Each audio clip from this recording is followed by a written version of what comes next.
We ain't come to play. We ain't come to play. Them dogs in your face. Let's grind. We ain't come to play. We ain't come to play. Shut up and grind the tape. Let's grind. We ain't come to play. We ain't come to play. Them dogs in your face. Shut up and grind. Let's grind. Grind the tape, bro. Grind the tape, bro. Grind the tape. The tape. Let's grind. Grind the tape, bro. Grind the tape, bro. Grind the tape, bro. Shut up and grind. Grind the tape, bro. Grind the tape, bro. Grind the tape. The tape. Grind the tape, bro. Grind the tape, bro. Grind the tape, bro. The tape. UGA game day, boy, we ball out. Pull up, put the whole conference in the doghouse. Leave them 6 feet, see me on the win streak. All-star status, go coach and the bench deep. Right. Offense on 10, how we run it? Your best ain't nothing, we gon' send them boys punting. Yep. Black and red, got them dead on arrival. Defense hunkered down for the tie. Hey, you don't want it with the dogs. Film guy on it, you don't want it with my dog. Break it down, play by play, that's the day-to-day. They know we ain't come to play, boy, it's UGA. Kirby smart, I cannot play the fool. Back to back, we did not come to lose. Back to back like we got something to prove. Pay your dues, dog nation on the move. What's up? We do a little bit different around here. We ain't come to play, we ain't come to play. Shut up and grind the tape. The tape. The tape. We ain't come to play, we ain't come to play. Them dogs in your face. Let's grind. We ain't come to play, we ain't come to play. Shut up and grind the tape. Shut up. Let's grind. We ain't come to play, we ain't come to play. Them dogs in your face. Shut up and grind. Let's grind. Grind the tape, bro. Grind the tape, bro. Grind the tape. The tape. The Shut tape. up and grind. Let's grind. Grind the tape, bro. Grind the tape, bro. Grind the tape, bro. Shut up and grind. Grind the tape, bro. Grind the tape, bro. Grind the tape. Shut up and grind. Grind the tape, bro. Grind the tape, bro. Grind the tape, bro. Shut up. The tape.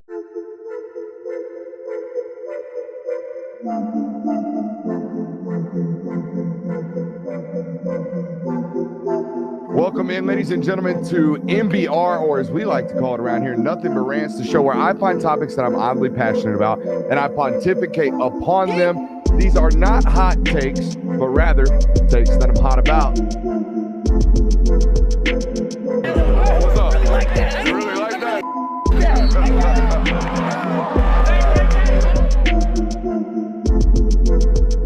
Let's shut up and grind some tape.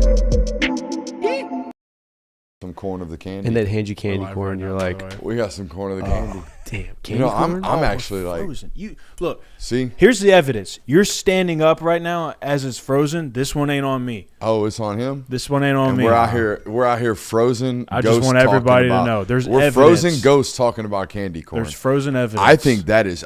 Oh my God, that is him. That is all you on the cord. Oh, well. No doubt. Speaking of on the cord, I'm on the corn. I'm on the candy corn. I'm okay with it. You know, it's abomination. You know, it's an acquired taste this time of the year. It's spooky season. We got Ghost talking the whip out here on the podcast. Are we good back now? Yeah, we're fine. Y'all can see me? All right, everyone's here. We're all right. Welcome in, ladies and gentlemen. Oh, we gave him the rainbow screen. Welcome in, ladies and gentlemen, to a loaded and always very random Tuesday night here on the network. You know what I love most about this place? And this is why it terrifies me to do that Paul Feinbaum hit every Tuesday. Because of stuff like that. Yeah.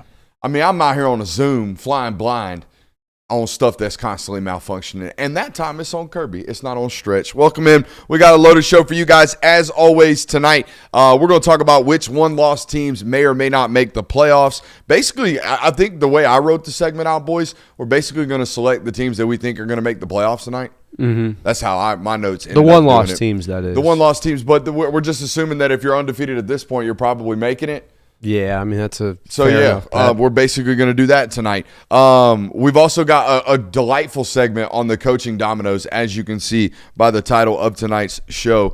I do want to make sure that tonight, as the live stream is going, we've been uploading way too much content as per usual.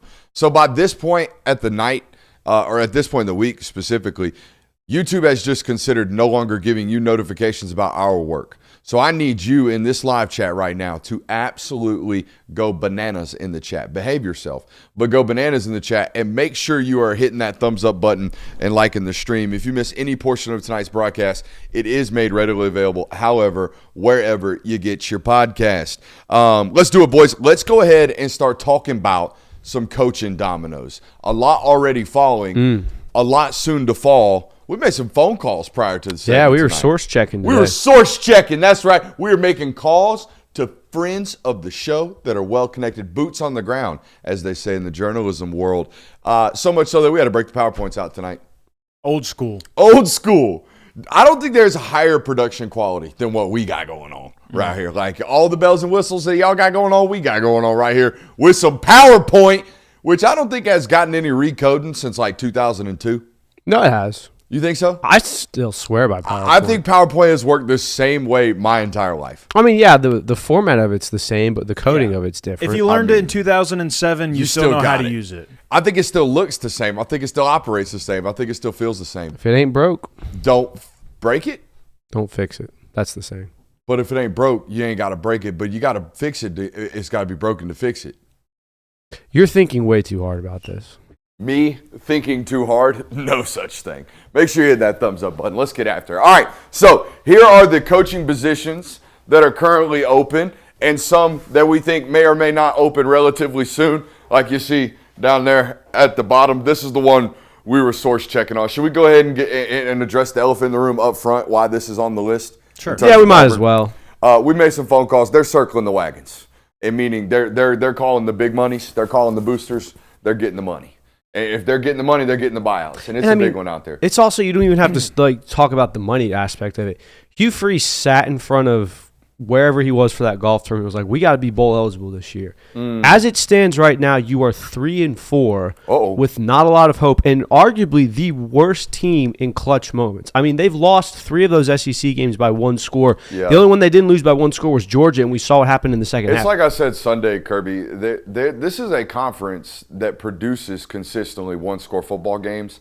And this football coach consistently finds ways to lose those football games. Yeah. He might have to go. Like the championship DNA that we talk about, the culture that you see, very clearly not there. And oh, by the way, you're still losing games because Check of it. Several sources. There's a couple feelers around here. I think there's 2 paths of thought based off everybody we called. He's got to win out.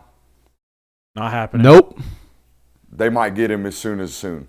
You know what I mean? They're trying to get their ring in the hat, or their name in the hat for these coaching jobs. So here's the deal. Let's start with the ones that are open and the ones that are heavily talking points. And what we're going to do today is speculate. This is all speculation on what we think might happen. So first and foremost, Jonathan, who do we think is getting that Florida Gator job? Drum roll, please.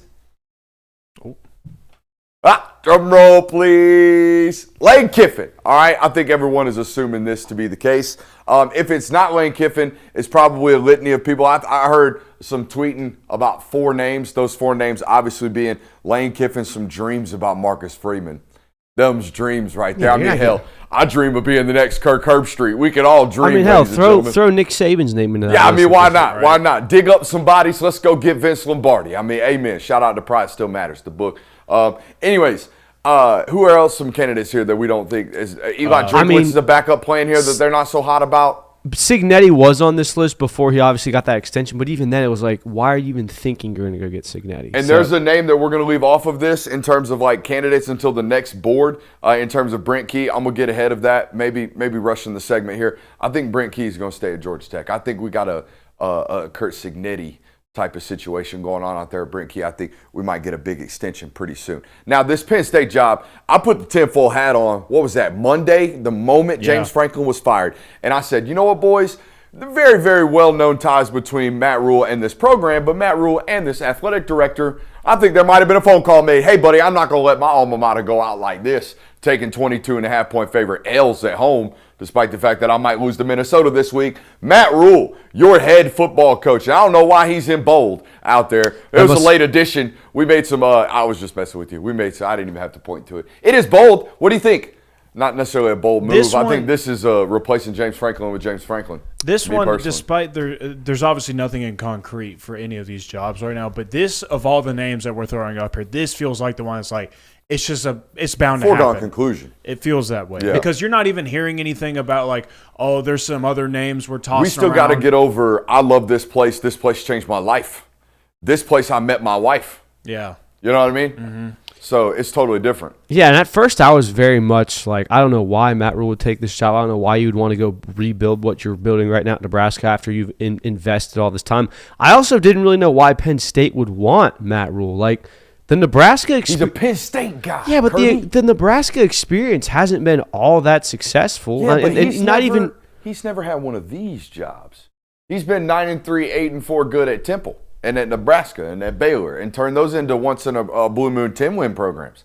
It's a little bit different. Let's be optimistic if we can. No, I mean, I'm just saying, like, I personally was kind of surprised by it, but the longer it goes on, the more it seems like this will be the case, that Matt Rule will take that Penn State job. And we should have put a hyphen right here. Your starting quarterback, Penn State Nittany Lion fans, Dylan Raiola. Mm-hmm. Enjoy that one. That'll be fun. All right, Arkansas. Now, a lot of guys up for this job, including old Bobby P. Do you think Bobby P's got a chance? It's not off to a great backdoor start. Bobby P. It's not off to a great start.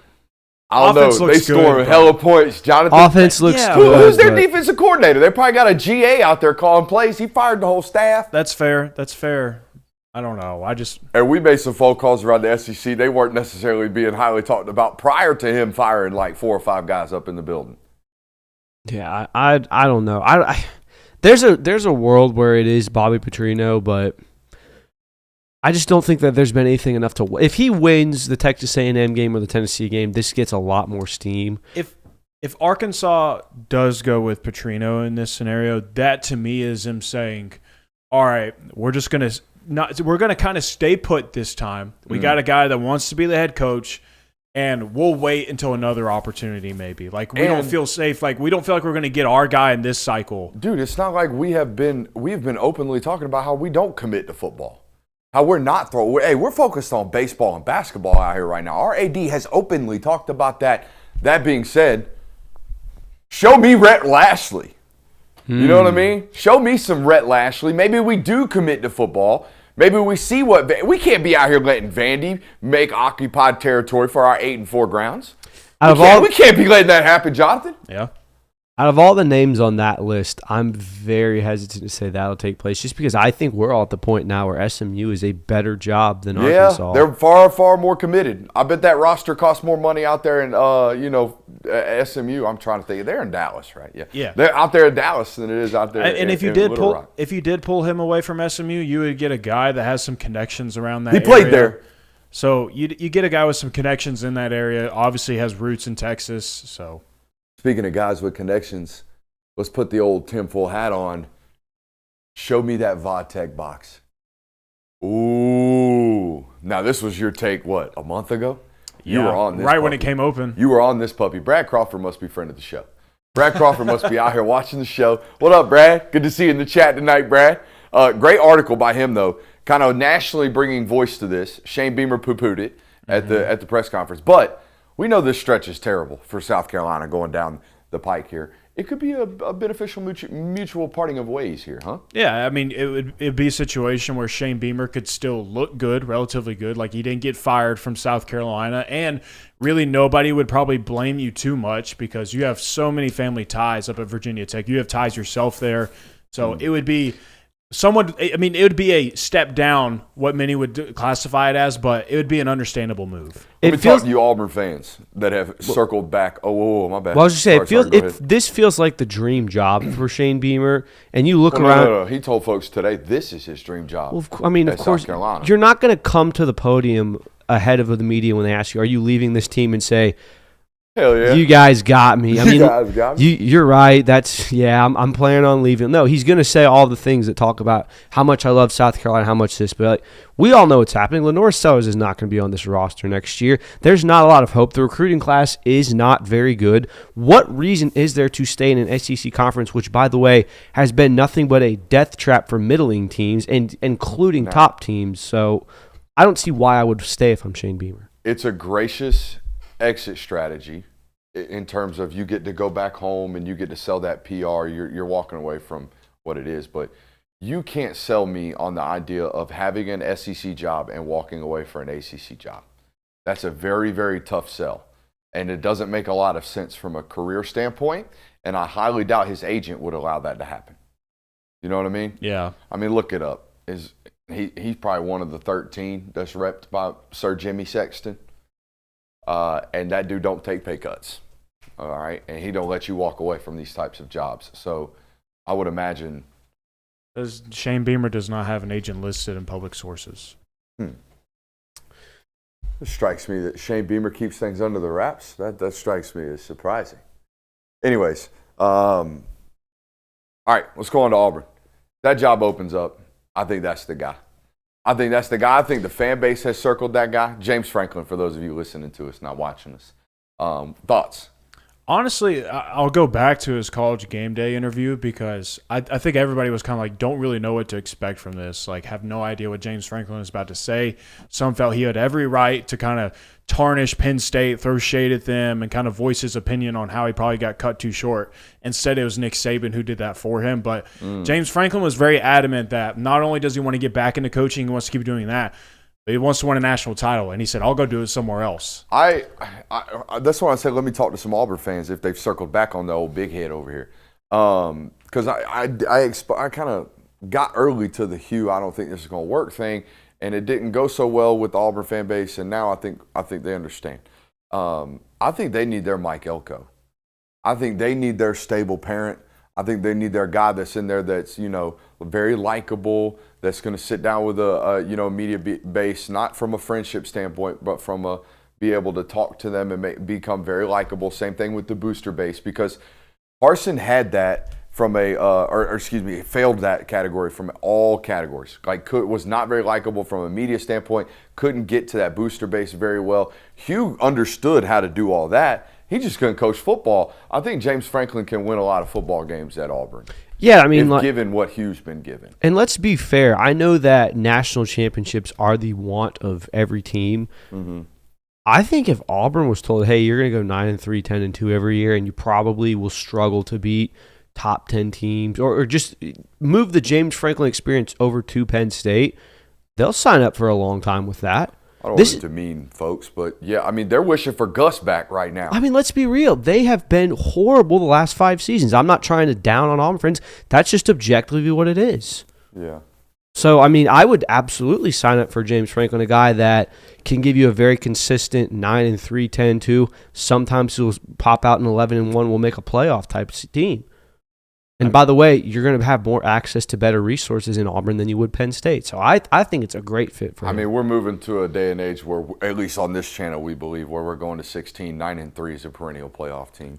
What are your thoughts, Jonathan? The only scary thing I would say for anybody at this point taking that Auburn job is, I mean, that fan base is so worn thin, and I'm sure that the boosters are too, because this is now back-to-back scenarios where it didn't take very long for this head coach for us to figure out, like, yeah, this guy isn't the guy.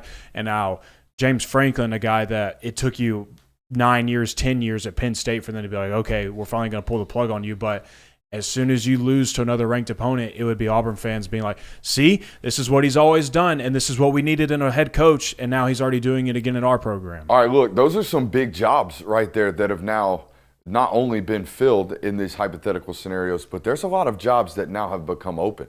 Some SEC jobs, some Big Ten jobs that matter, right? There are some jobs that have come open now that these dominoes on our channel, at least in our hypothetical scenarios, have fallen. Jonathan, show me the next slide. Positions that now have opened because of said dominoes. And as you can see over there, we got some candidates. Brent Key up for these discussions. He's up for the Florida job. He's up for a lot of these jobs. They're going to put him up for a lot of these jobs. That's his alma mater at Georgia Tech. I think he's lining himself up for a 10-year deal up there at Georgia Tech, in my opinion. Yeah, some things that, with what you've built at your school, I don't know why you would leave it, especially if they're going to pay you out handsomely. So it makes the most sense that Brett Key would not be a viable candidate for a lot of these teams. Here are our candidates, right? We got Alex Golesh down there at South Florida, Brent Key at Georgia Tech, Buster Faulkner, the offensive coordinator. I think this is going to be a resounding hire. Maybe look at that South Florida job if Alex Golesh comes up on one of these. All right, John Summerall down there at Tulane, Glenn Schumann, obviously the defensive coordinator at Georgia, Rhett Lashley, the SMU football coach, who we already nixed off out there to Arkansas, and Matt Campbell, the Iowa State coach. I think Matt Campbell, if isn't in line for the Penn State job, probably stays at Ohio State. Do we think Matt Campbell? Iowa State. Iowa State, what did I say? Ohio State. Wow. Iowa State. I mean, come on. You know what I mean? Like, there's just so many of them, thousands of them every month. But would he take that Ole Miss job? Would he take consideration for this if Lane Kiffin were to leave Ole Miss like we think he might? If I'm Ole Miss fans and we go from Lane Kiffin to a guy that was, hey, I'm going to go 9-3 in the Big 12 every year, I would be furious. So what do you want? If fun and gun Lane Kiffin, who said you changed his life and you were his forever partner, up and leaves you for the Florida Gators, what do you do? I mean, I would say my first choice would be James Franklin in that regard. Correct. But if he's already in this situation, gone to Auburn, because here's the deal. Auburn's going to fire their football coach long before Lane Kiffin says yes to Florida. Correct. Mm-hmm. He's got a playoff team right now. This is going to be, I think they're a playoff team. This doesn't get announced till December 50th or 15th before 50th. December 15th before a playoff game. You know, it could be that type of situation where, hey, boys, last run, let's go rally. We got to win 3 football games, but after this, we're all going to Florida because you're all coming with me type vibes. Mm-hmm. I would want someone that's kind of fun, new, and excited. Like, try to go the Lane Kiffin route again, where you go in the group of 5 and find a head coach that has been having success. I can't even remember who we put in here. I think we just said John Summerall. I think this would be a good transition for me mentally. A guy that's very well versed with the Southeastern culture, moves from Tulane over to Ole Miss, a proven winner. You go from an offensive mind to a defensive-minded guy. We kind of do difference, right? We go from guy who builds programs through offense through guy who builds programs through defense and consistency, and a totally different cultural fit as well. I think when you have such a high-end extrovert, you know, this side of the meter Lane Kiffin guy, we need to marry somebody differently the next time we get married, in my opinion. Mm-hmm. So that's why I selected John Summerall. What are you guys' thoughts on that? I mean, I have no issues with the hire at that point. I'm sure Ole Miss fans probably wouldn't be jumping up and down too much. Why not? Just because, like, going from Lane Kiffin to Buddy, Lane Kiffin feel like was at FAU before he showed up in your place. I understand, but Lane Kiffin was also a very established head coach before he went to FAU. Like, this guy was known across all of college football before he ended up there. So, and I'm just saying that because as fans, you're going to feel like that you are starting over somewhat, that you're going to go back down and you're going to have to build your way back up. But I think it would be a good hire. I think it's a very solid hire. I think it's a guy that you would get tons of buy-in for. And you want to talk about a program that you probably feel like a bit of a stepping stone at this point if Lane Kiffin does leave and go to Florida. John Summerall may not be a guy that views you as that. He might view you as, this is my shot and I want to be here for that. Mm-hmm. I would say that the biggest way you'd see that Ole Miss fans get upset is because you'd be left at the altar by Lane Kiffin. Yeah. Lane Kiffin going to Florida is him saying, I don't think Ole Miss is as good of a job as Florida. I am leaving. And so anyone who is hired after that is kind of like, we don't really want this guy. All right, let's talk about this South Carolina job. And before we reveal who we think, or who I thought it was, who do you think they would hire if Shane Beamer ultimately left them? First of all, I don't know if – I'm like 50-50 whether or not he's going to leave Virginia. I don't even know if I'm that high. I'm like 60-40 he stays at South Carolina. Yeah, I mean, I probably would say that I lean more he stays if that is an option, which I don't see why it wouldn't be unless it just continues to decline. I think I slid in Alex Golish here. Is that what I did? Will you hit that for me? Yeah, put in Alex Golish there. A guy that was obviously offensive coordinator at Tennessee, at Central Florida, now at South Florida as the head football coach, very well versed in the Southeastern realm, a young football coach that probably will stay at your program for a consistent amount of time. Yeah, I think that's kind of where you're seeing, and especially if all things indicate this, USF might be a playoff team this year, or is at least going to be in that playoff discussion. That's going to perk up South Carolina fans' ears if it does so happen that this position's available. Speaking of perking up ears, been a big trend on former legendary football players coming back to the realm of football coaching, coaching the game. I would say Deion Sanders has been a success out there at Colorado. I mean, you're elevating Colorado to 9 wins. I mean, you're a football coach. What do you think about that Nebraska job coming open? This guy been on social media a lot lately. Very well versed in talking in front of people. Very well versed in getting the boys hyped. How about some Will Compton out there in Nebraska? You know what I mean? I like it. You know what? I absolutely love this. I think he would be a great fit. I think that he should be the top candidate for Nebraska. Numero uno. I mean, it's you talking about a guy that would never leave you, Jonathan. A guy that would love you forever. Now, got to walk away from some FanDuel money. But we talk about Big Ten coach money. Yeah. Coaching been alma practicing mater, his get-up speeches, too. been practicing his get-up speech. I think it's a win. Yeah, I mean, and I'm saying that because I think Will Compton does a great job. I think obviously he loves Nebraska. You're getting a guy that loves the program. And also because I have no idea who else we would put up for this job right now. That's the other part. We sat here for 10 minutes. Talk about build him up to cut him down. Cut him down. God, how dare you talk about his Huskers? Number one's number one. You're the number one option, Will Compton. And I mean that from the bottom of my heart. But what if they ain't no two? I don't know. That's tough, Jonathan. I mean, obviously, there's other options. I just can't for like the last fill the gaps minutes. like I have been able to with these. Yeah, I mean, like hey, you know what we didn't put on that list? Where am I at? You know who we didn't put on that list? That if they come open, changes the whole realm of coaching worlds? Go ahead, Brian Kelly. Go ahead, Brian Kelly. Mess around with or lose 3 more games. Mess around, lose 2 more games.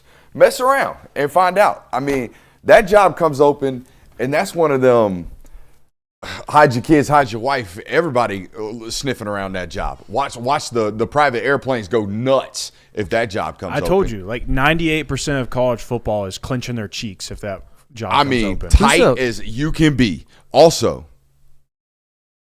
Florida State's like a top 15 job.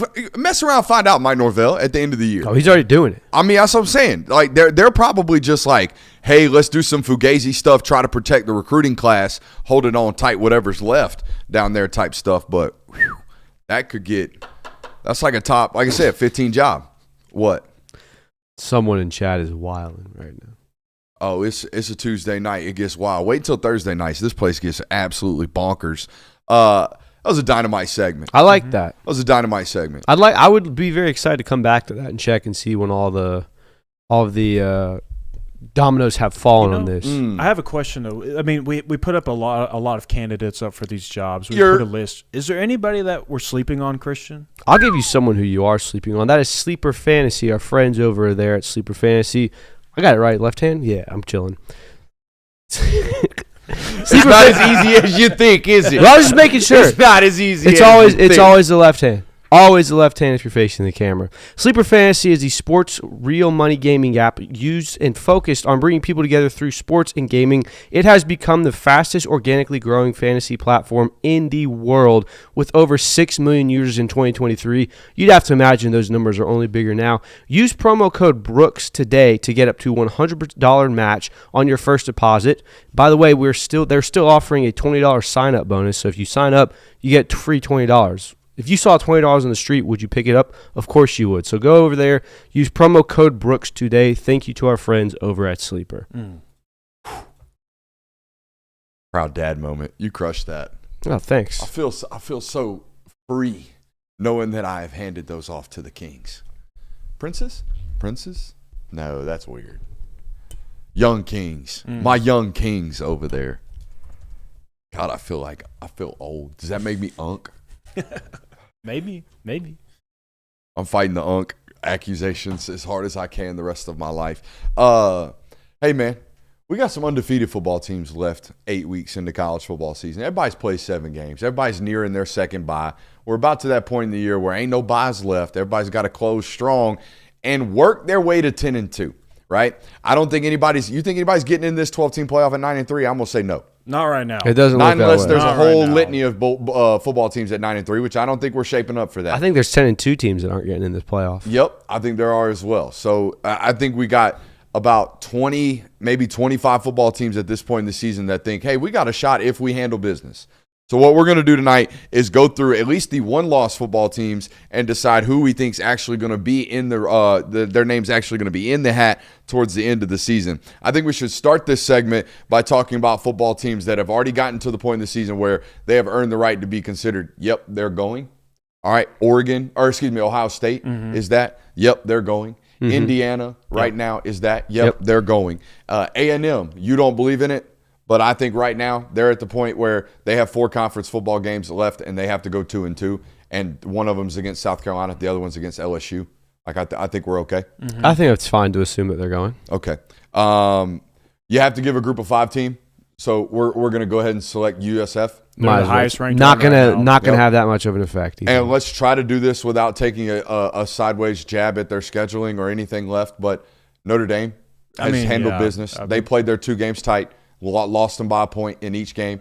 I believe. What was that Miami final? It was less than a They touchdown. lost by 3. Yeah, so they've played great teams tight, and they handle business this weekend against USC. If they continue to do so, they're in the mix. There's 5.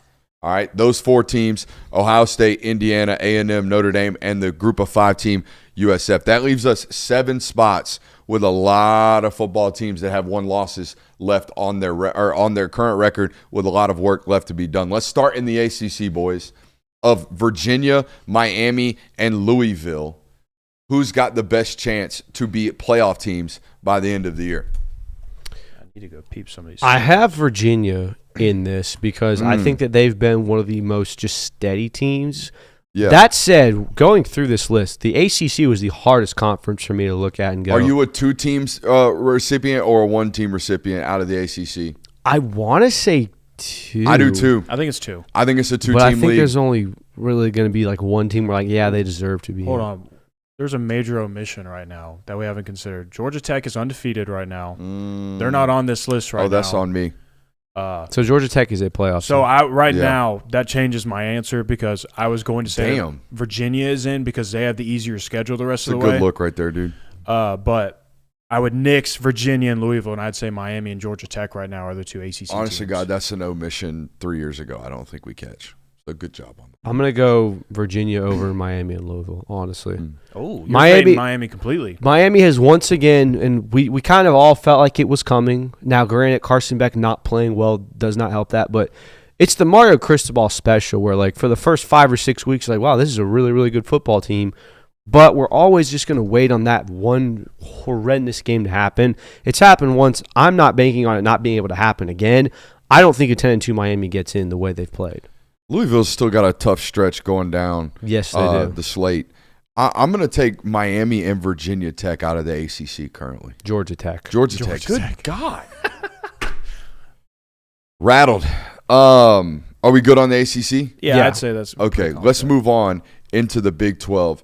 Are we a 1-team or a 2-team league out of the 1. Big 12? Well, I think it's a 1 team. You get again. 1 team. I think it's a 1-team league. So are we going Cincy, Texas Tech, or BYU? And do we have any omissions there? I will say this: Cincinnati, Arizona State deserves some love here. They just beat Texas Tech. Yeah, this is true. And they're 1 losses with a backup quarterback, as is Texas They have 2 Tech's. losses. They're not going 2 in. losses. You're right. So Mississippi they're not on the State. list. What if they win the conference? The thing about Cincinnati is that they have to play both Texas Tech and BYU, so you're going to find out about them at the very least. But considering what a Big 12 schedule has looked like for some of these teams, that's a tough draw to close your season out. That's within 2 weeks of one another as well. There's sorry to cut you off. I didn't know if you were done. No, you're there is no secret that they play 9 conference games and the ACC only plays 8. That's why the ACC dodges a lot of these matchups. These teams are going to play each other down the stretch. They're going to eat each other up. It's another reason why they might only have 1 participant. Right now, I would say Texas Tech is the team that's in just because they've looked the best. Despite the loss that they took this past weekend, they have continued. They have looked the most consistently good. Yeah, and even that loss to Arizona State was kind of weird. I mean, there were just obviously some parts of that game. Now, not excusing Texas Tech's performance, they did not have a very good day, but there were a couple of bounces in that game that did not go their way. I think Jordan Tyson had a ball that was tipped to him. There was a fumble that Arizona State had that bounced right back to them. I think there was an interception in the red zone that had a very unfortunate, I think it was tipped. So a lot of those, oh man, we just didn't get to play type moments led to what was Arizona State ultimately winning. Again, not excusing it, but I also don't view it as, oh man, Texas Tech's not exactly the team that we thought they were. They've been very, very good throughout this year. They've been slicing through the Big 12 other than that game. So, Yeah, and they've been. I thought they were like 4 or 5 Sam Levitt like superstar plays away from, like and still only lost that game by a possession. It's not going to happen. That mic's going to fall off on me tonight. Just grinding too much tape, man. Boards breaking on us, microphones breaking on us. Should we move on? Yeah, continue. So we know 2 Big Ten teams are going to make it. Is there going to be a third or a fourth? I think there's going to be a third.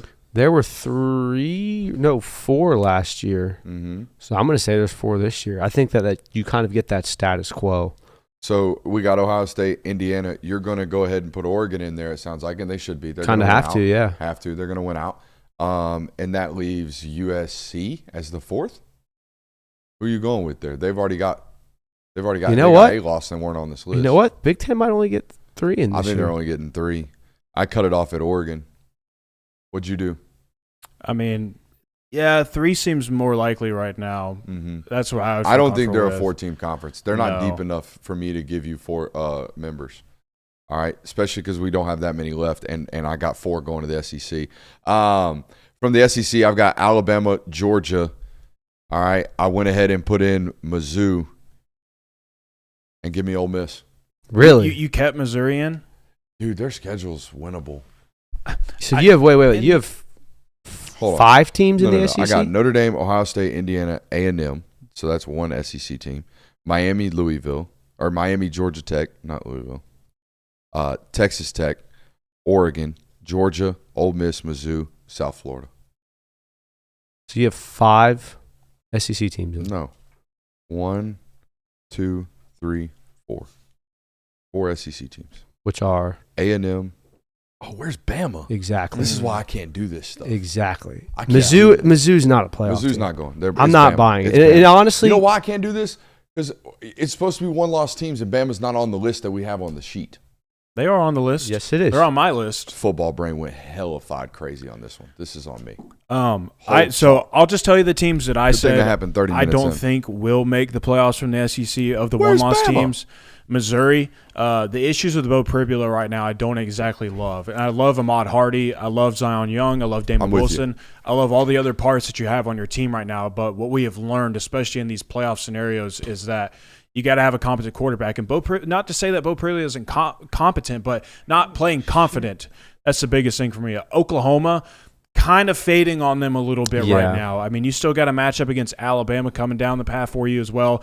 They got a matchup against Tennessee, I believe, still left as well. So just kind of fading them a little bit. Not exactly loving what I've seen from the offense. And teams that have issues running the ball like late in the year, I feel like eventually that's going to get you. And even if you end the season with 2 losses, I'm not sure if you're going to beat out some of these other 2-loss SEC teams if we kind of really measure it out. And then the final one that I took out was Vanderbilt. As much as I hate to do it as well as they're playing right now, they deserve all the love they have. They deserve to be in the center of attention of college football this weekend, all that stuff. But of all these teams, like, I just don't know if I'm going to pick them over the rest of them. I wholeheartedly agree with you on all of those. In fact, I think we have the exact same teams where Missouri, Oklahoma, and Vanderbilt are all going to be out.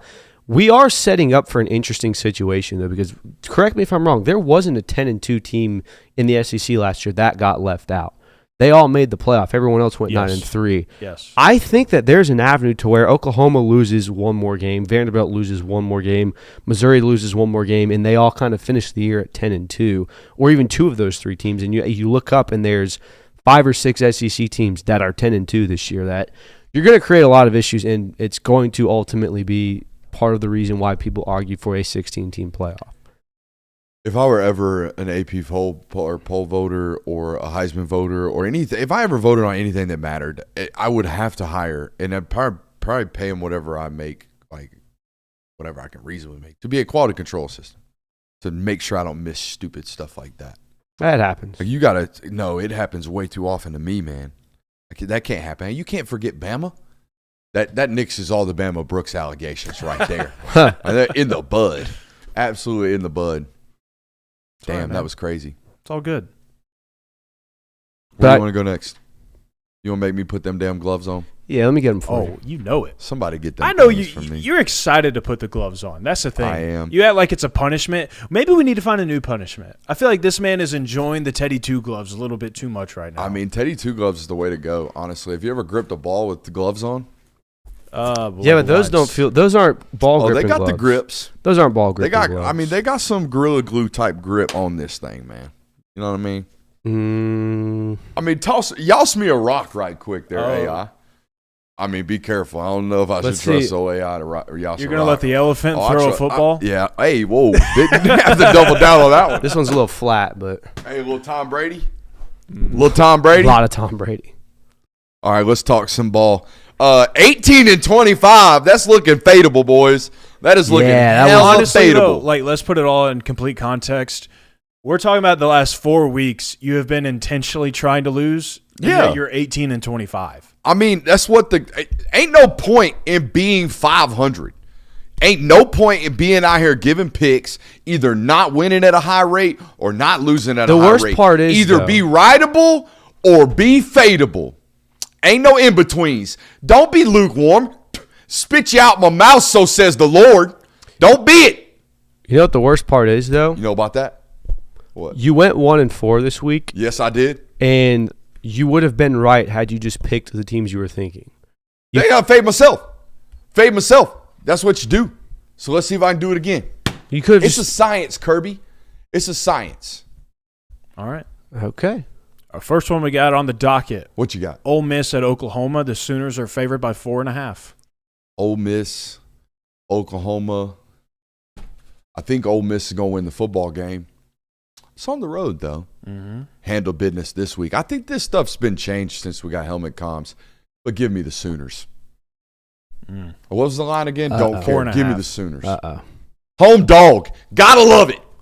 I'm going to take Ole Miss. I'm not mean for and that's not even me saying that I'm predicting Ole Miss to win out right now, but I think that Ole Miss can – I think it's far more likely that Ole Miss loses this game by 3 points or anything less than that as opposed to anything over 4.5. So especially since there's a hook in this, I'm going to say Ole Miss plus 4.5. I like Ole Miss 4.5 as well. This is just such a weird line for me because both teams are in a situation to spiral. I called it the spiral game yesterday. I'm going to also ride with Ole Miss in this, but I feel like it is a very, very close one. Next game we have Alabama minus 11.5 at South Carolina. I'll take Alabama until now. There might be a week that we get burned, but until further notice, I think that it's okay to say that Alabama has reinstilled its faith in everyone. So I'm going to take Alabama in this game. What's the line? 11.5. I would like to know the stats so far this season for SEC teams against SEC teams that are favored by 10 or more points this year. Huh. Because, like Kentucky was this week and Texas last week. Yeah, and Texas didn't cover that one. And Georgia, barely covered against Kentucky when they came into town. You're not getting very many of these. I would just like to know, what are the numbers on this so far this year? What was the line? 11.5. South Carolina offense, some poo. How about this ball security? Double down 2 weeks in a row. Give me the Cox. Oh, okay. Then I'm taking Alabama minus 11.5. Thank you for. They're big time covering. They're gonna win that game 35-10. Yeah, I think you're right. But give me the Cox to cover.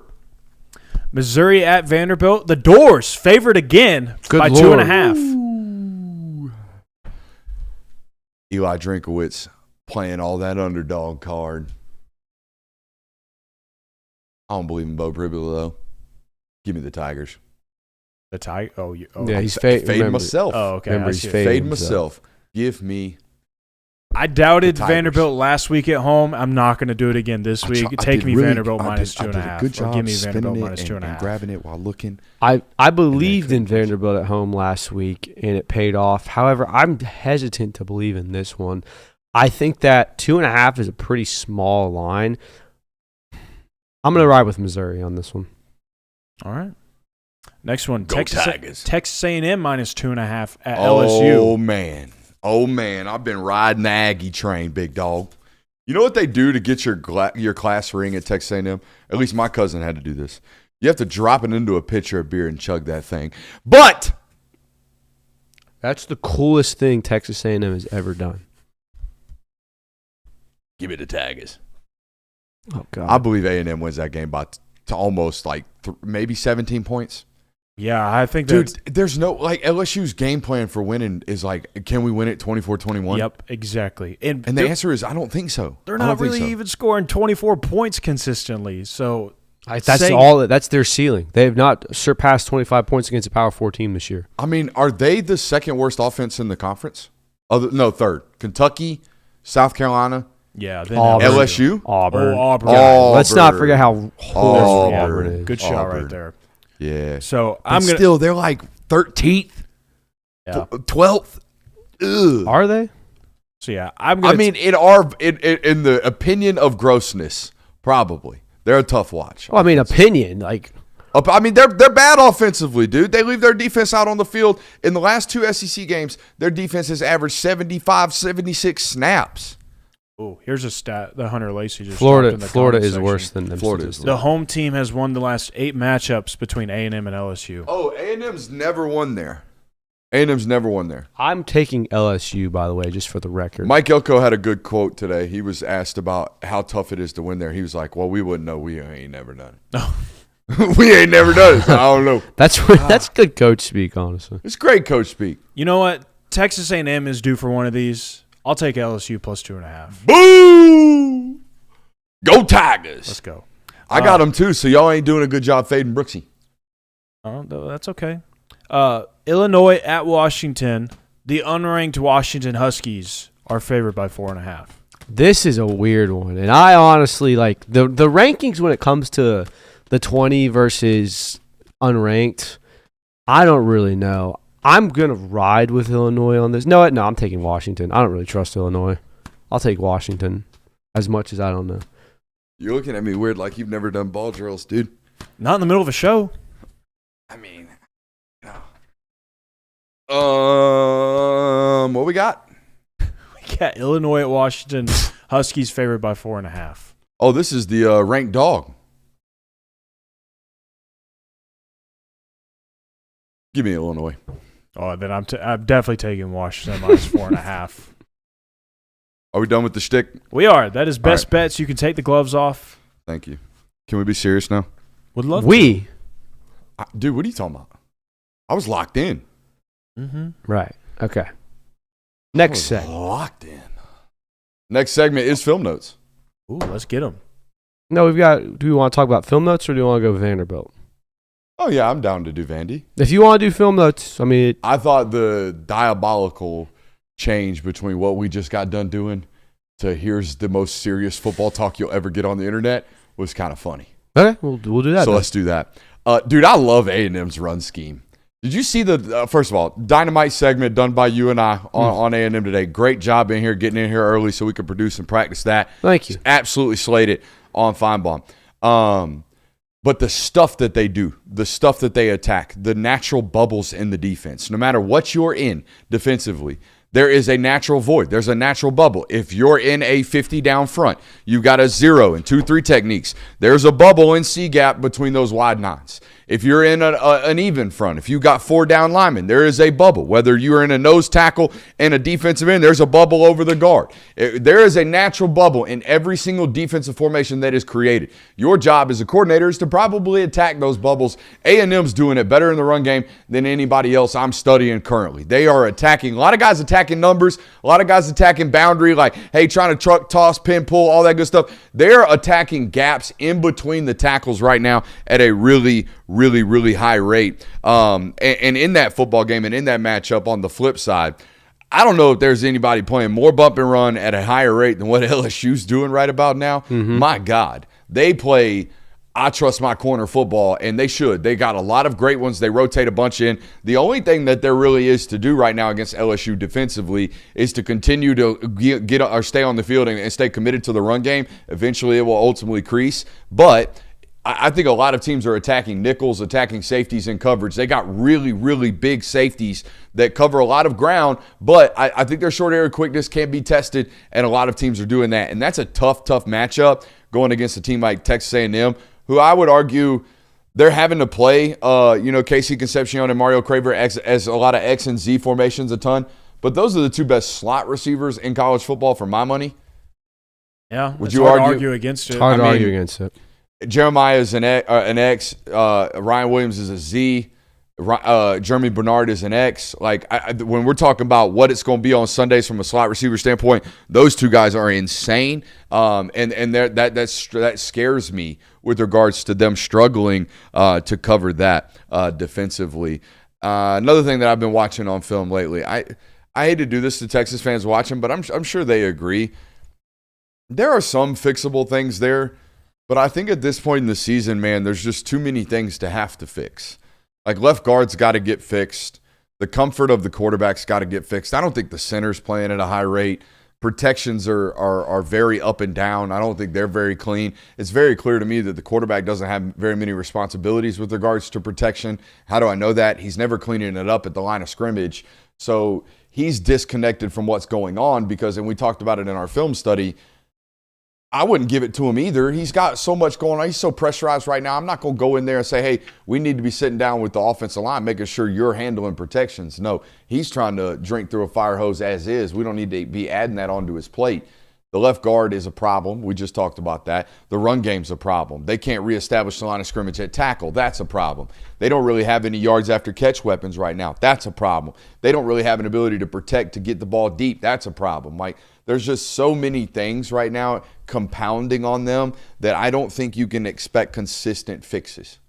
Does that make sense? No, that's completely fair. And I think that we've all established at this point that they're not going to be a consistent offensive operation throughout the season. We've had enough of a sample size. They got A&M left. Who else do they got left on that schedule that's they're going to get, you know? Because we talked about it. They've gotten a favorable shake. No different than Missouri the last 2 years.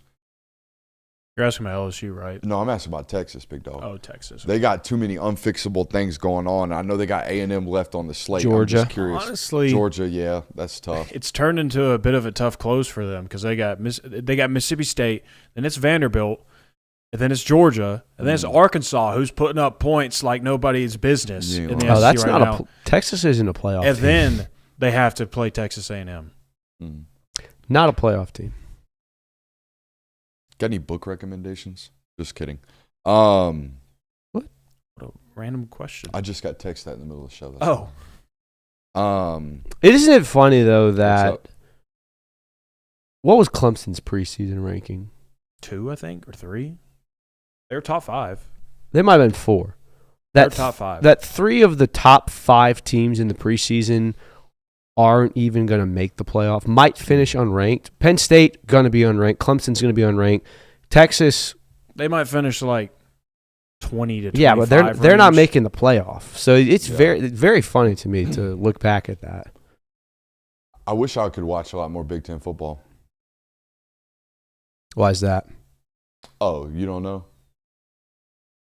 They're going nuts about the All-22 stuff. I mean, I can watch it. It's just we do so many film studies that it's hard to waste time watching All-22s.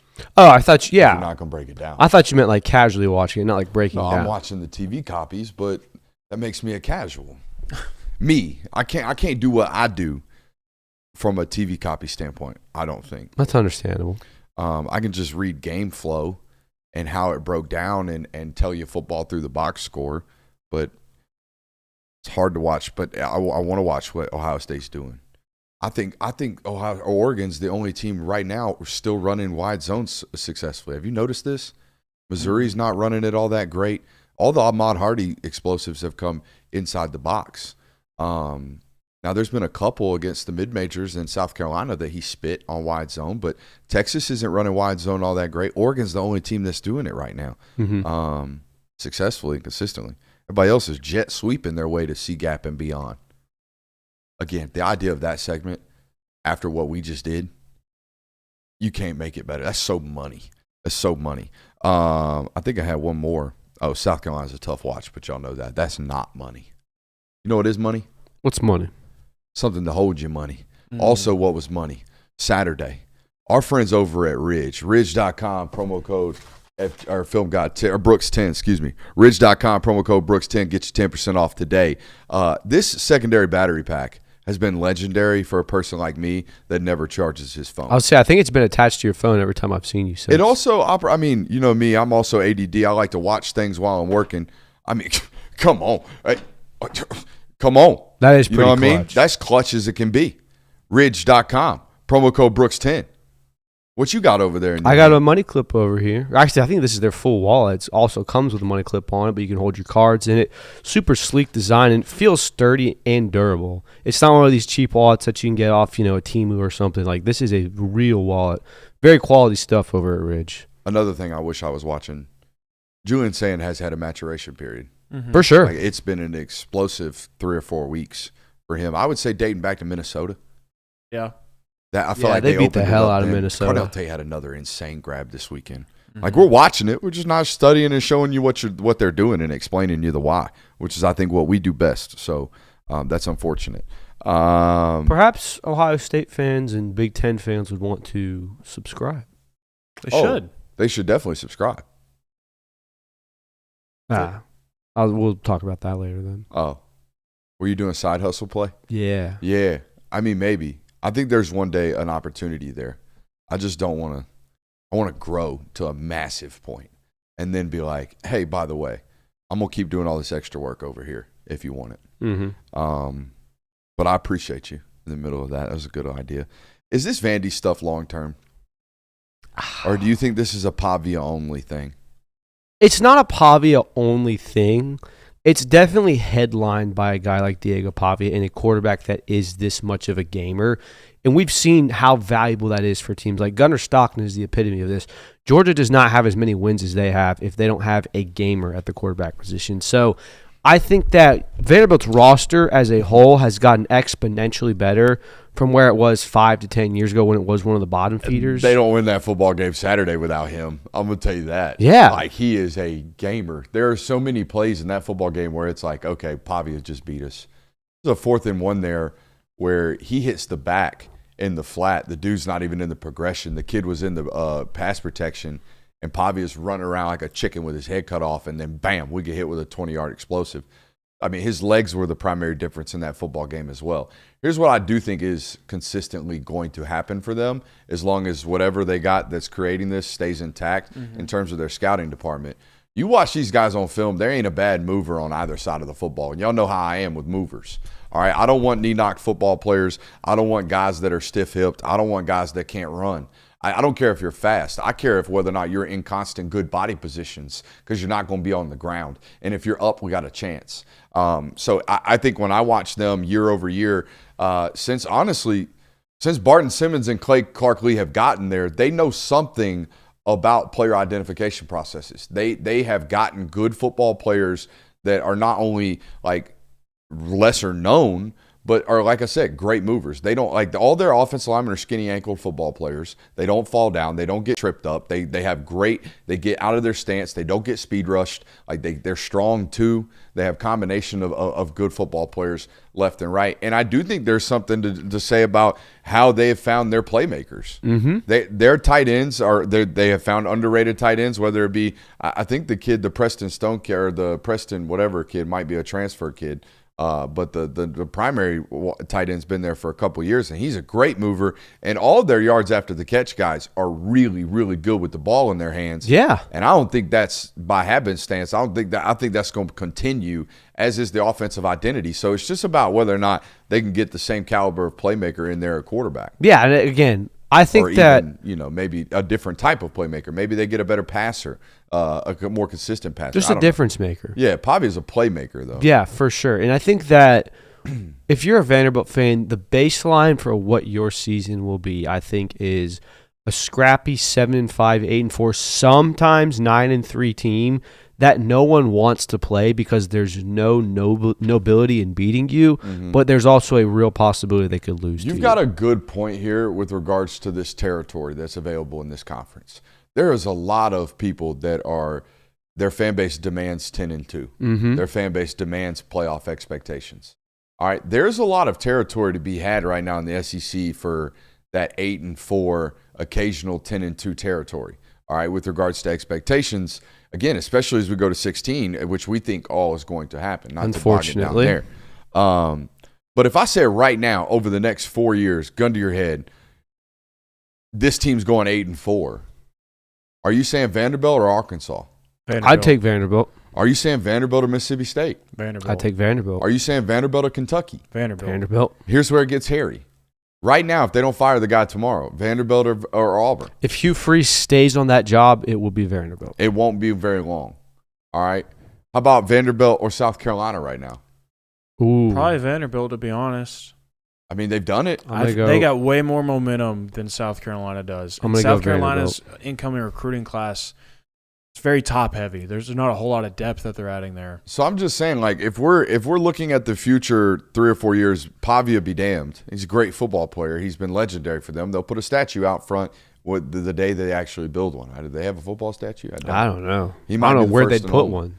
We've been at that stadium. It's in like the middle of a city. Hey, we ain't got to take shots right now. No, it's not taking shots. It's just like there's not a lot of opportunity. It's like Sanford Stadium. Like, where would you put a statue at Sanford? Right by the Uggas. Yeah. Right by the Uggas. Right by the dog walk area territory. Underneath the shade so it doesn't get too much sun damage. Yeah, but that's a parking lot. Make that route a little skinnier. There's plenty of turnaround space down there. Just throw Stetson in the parking lot. It's Put it fine. on top of the steg. That'd be cool. Not I mean, a there's bad been a idea. motorcycle up there before. You can put a There has. statue. Put a Scam Newton jersey on Bear Bryant's statue. But no, I think this Vandy thing, at least from a scouting and development standpoint, is there to stay. Mm-hmm. Now, whether or not they have a transcendent, historic, like program once in a lifetime quarterback, if that's what he is, or maybe Tim Beck is this, Yeah. maybe the coordinator's just this good. Who knows? The backup came in and slung it around against Virginia Tech when they were making sure Brent Pry's nose was rubbed in it. Oh, man. I don't know. We got a whole nother hour. We sure do. Want to go Super ahead and toss Chubs. it to that? Super Chubbs. Oh, Super Chubs. Good call, Christian. Christian doing your job, Jonathan? Yeah, for once. Oh. Whoa. That just means I've been locked in. That's nothing against you. I've just been locked in on my job. Jeff Brom coming. For what? Oh, man. Cujo! The boys should pull up to Valdosta 10:31 to watch the best high school game in South Georgia, Winterville Classic game before Georgia, Florida. Cujo, this is how I know you're a newcomer around here. We're annual participants at Wintersville Classic from now on. We are stamped forever, eternally down there at that football game. And you know what? I'm not even going to wear a costume. I might make Jonathan wear one, though. Why do I have to wear one? I don't know, because we found out you're going today. Shout out to the Florida SID department. Clutched up, Gatorland. Sammy Ibrahim, a nightly super chubber. I want to thank you for the award last week. I can only catch one live stream a week because I'm golfing or taking my girlfriend most days. So I listened in the morning on the way to work, headed to A&M LSU this weekend, a.k.a. Brian Kelly's nailing the confidence. You know what, Sammy? You're bordering on unlikable, son. And here's what I mean. No, look. I mean, you can't have this many things going for you, dude. You gotta have. You can't be. I'm golfing all the time. I also have a girlfriend. I also am employed apparently, and I get to travel to the best college games every single weekend. Sammy, you're getting unlikable, son. Dial it back. That's all I'm saying. Dial it back. Too many things going good for you. I'm happy for you, Sammy. I'm tremendously happy to the point where I'm envious and jealous. Back it up, dude. Comparison is the thief Too of many joy. things going on. Too many things going on. I think we got a few more, or at least we had one more pop up. Flying just now. Hawaiian. Did I say that? Backdoor Bobby P. Hey, he backdoored that job. Don't tell me he didn't. He backdoored Sammy P so bad he had to sell his hog house. Wow. I mean, the hog house done been up on the You think it comes with what is it with the app with the Zillow? Zillows? I'm about to call it the Zulus. With the Zillows. You think My man with the hog house up here. You think it comes with the hog statue? Do you think he calls it the hog house? I don't know, but he should. Shouts out to Miami fan Albert Kinney. Thinking about you, big dog. T's and P's. Hey, T's and P's to Albert Kinney, no doubt. Yeah. Jeff Brom not mentioned is treasonous. Any of those vacancies. Filmcon Network should be ashamed of their high crimes. Rodney, stand in my alma mater. I'm going to keep whispering to old Miller. He is up for those jobs, though. I think he's backup plan for a lot of those jobs. For sure. Jonah Williams enthusiast said, can we get a Texas defensive shout out? Yes. Colin Simmons is the man. Colin Simmons is the man. I got you there. Pat McAfee, Lee Corso stole the bit from you. That defense is stout. Defense is real stout. Colin Simmons playing his butt off. If it wasn't, then you guys would be in a lot more trouble than you are. So Damn, Michael Taff. Yeah, no, that sucks. You can't, not to question toughness. We can't be out there with the cast on. Why you got to play with we the thumb? can't wasp nest it up. Dan Jackson would never. He wouldn't. Oh. He wouldn't. I'm just quite, you know what? All jokes aside, might have to question that lunch pail status. That's fair. You know, just gonna say, we can play safety with the thumb, with the hornet's nest. For sure. I mean, Jake Pope did it. Sure did. Let's go to the local hour. Speaking of Jake Pope.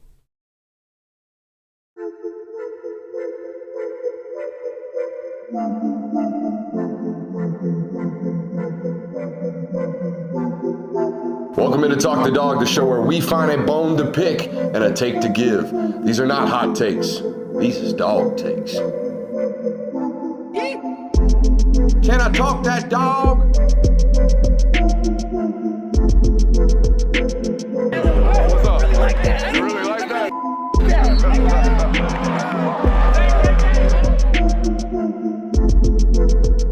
Let's shut up and grind some tape.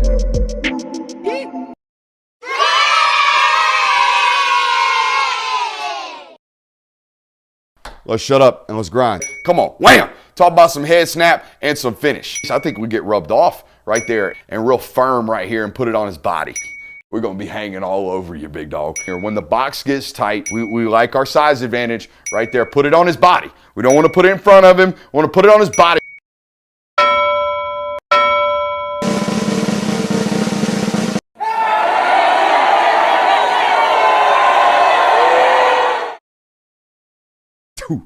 You know what? We love ditties around here. I think my favorite ditty is the old sneaky ditty. When you never know what's coming around the corner. Bang! Got smacked with, 10 total ditties right there? I think it was 8 this time around. 8 total ditties. 9 dittyisms. Not all that bad. I thought it was way worse. Even to the point in the middle of the study, I was like, whoa. I was expecting I got to tone it down a little bit. I was expecting it to be a lot. Got to put it on his body. Chat just being wild after the Diddy counter. Whoa. That's to be expected. I mean, you can't expect the house hen to behave itself after we just diddied him. Yeah, I suppose not. Can't do it. Welcome into the local hour. We got a loaded one for you. Tremendously loaded local hour. We've got Kirby on Kirby tonight. That's right. We got Kirby on Kirby action tonight. He going to break down the Kirby Smart press conference. Jonathan and I were a little busy today, unfortunately. Yeah. Not unfortunately, spreading the brand. It's getting to a point now where it seems like everybody wants me at 11 o'clock every single day. I don't know what that is. Got one tomorrow at 11 o'clock, don't we? Mm-hmm. Yep. And one at 9? Mm-hmm. 9:20? Yep. And then one in the afternoon? One right at noon. Oof. It'll be fun. Mm-hmm. Bo Kirby had a press conference today. We'll talk about that. We got game balls to give out tonight. A fantasy update. We're still doing that, huh? Yeah, what do you mean we're still doing There might be some big changes in this, all right? Oh, I want ground-shaking moves in the fantasy update We might have tonight. had a shifting in the tide, all right? A tide shift in what? Just might have a shifting of the tide. Ooh, put it on his body. We got a fantasy update.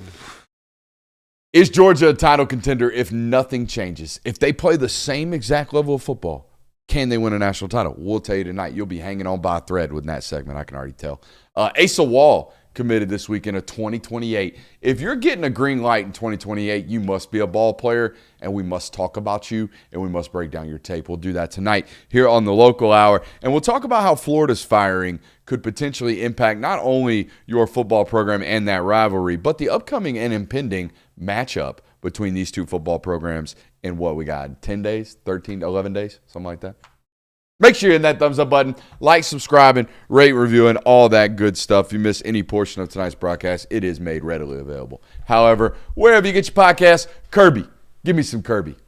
I got you. All right, so today was Kirby's Media Day presser for the bye week. We only got one presser this week, and Kirby came in, was actually very talkative today. He was trying to, very clearly, hey, this is the only one of me you're getting, so I'm going to give you a lot of answers. His opening statement was talking about how put last week into bed. We're excited to prepare for the next 5 to 10 games. Said that we're guaranteed 5. We have the possibility of 10. Obviously, that's implications of SEC championships and college football playoff. First question he was asked was about Billy Napier and what kind of differences that does for you from a scheme standpoint now that there's an interim head coach, especially with Billy Napier calling the plays. And let me tell you, he played all the hits with Billy.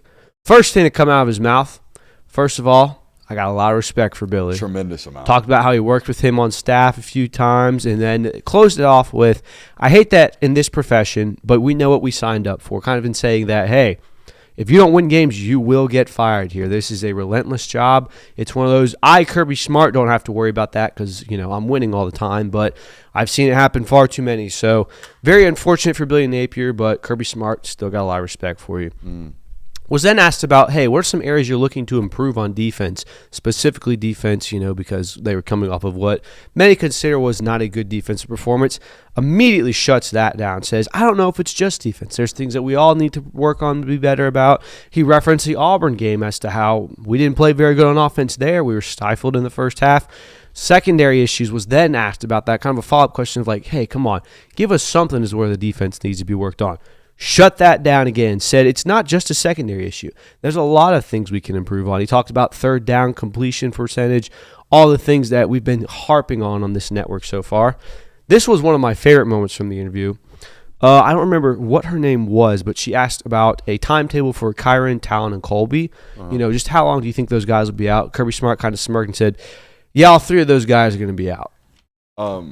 Question. You mentioned things we've talked about on this network.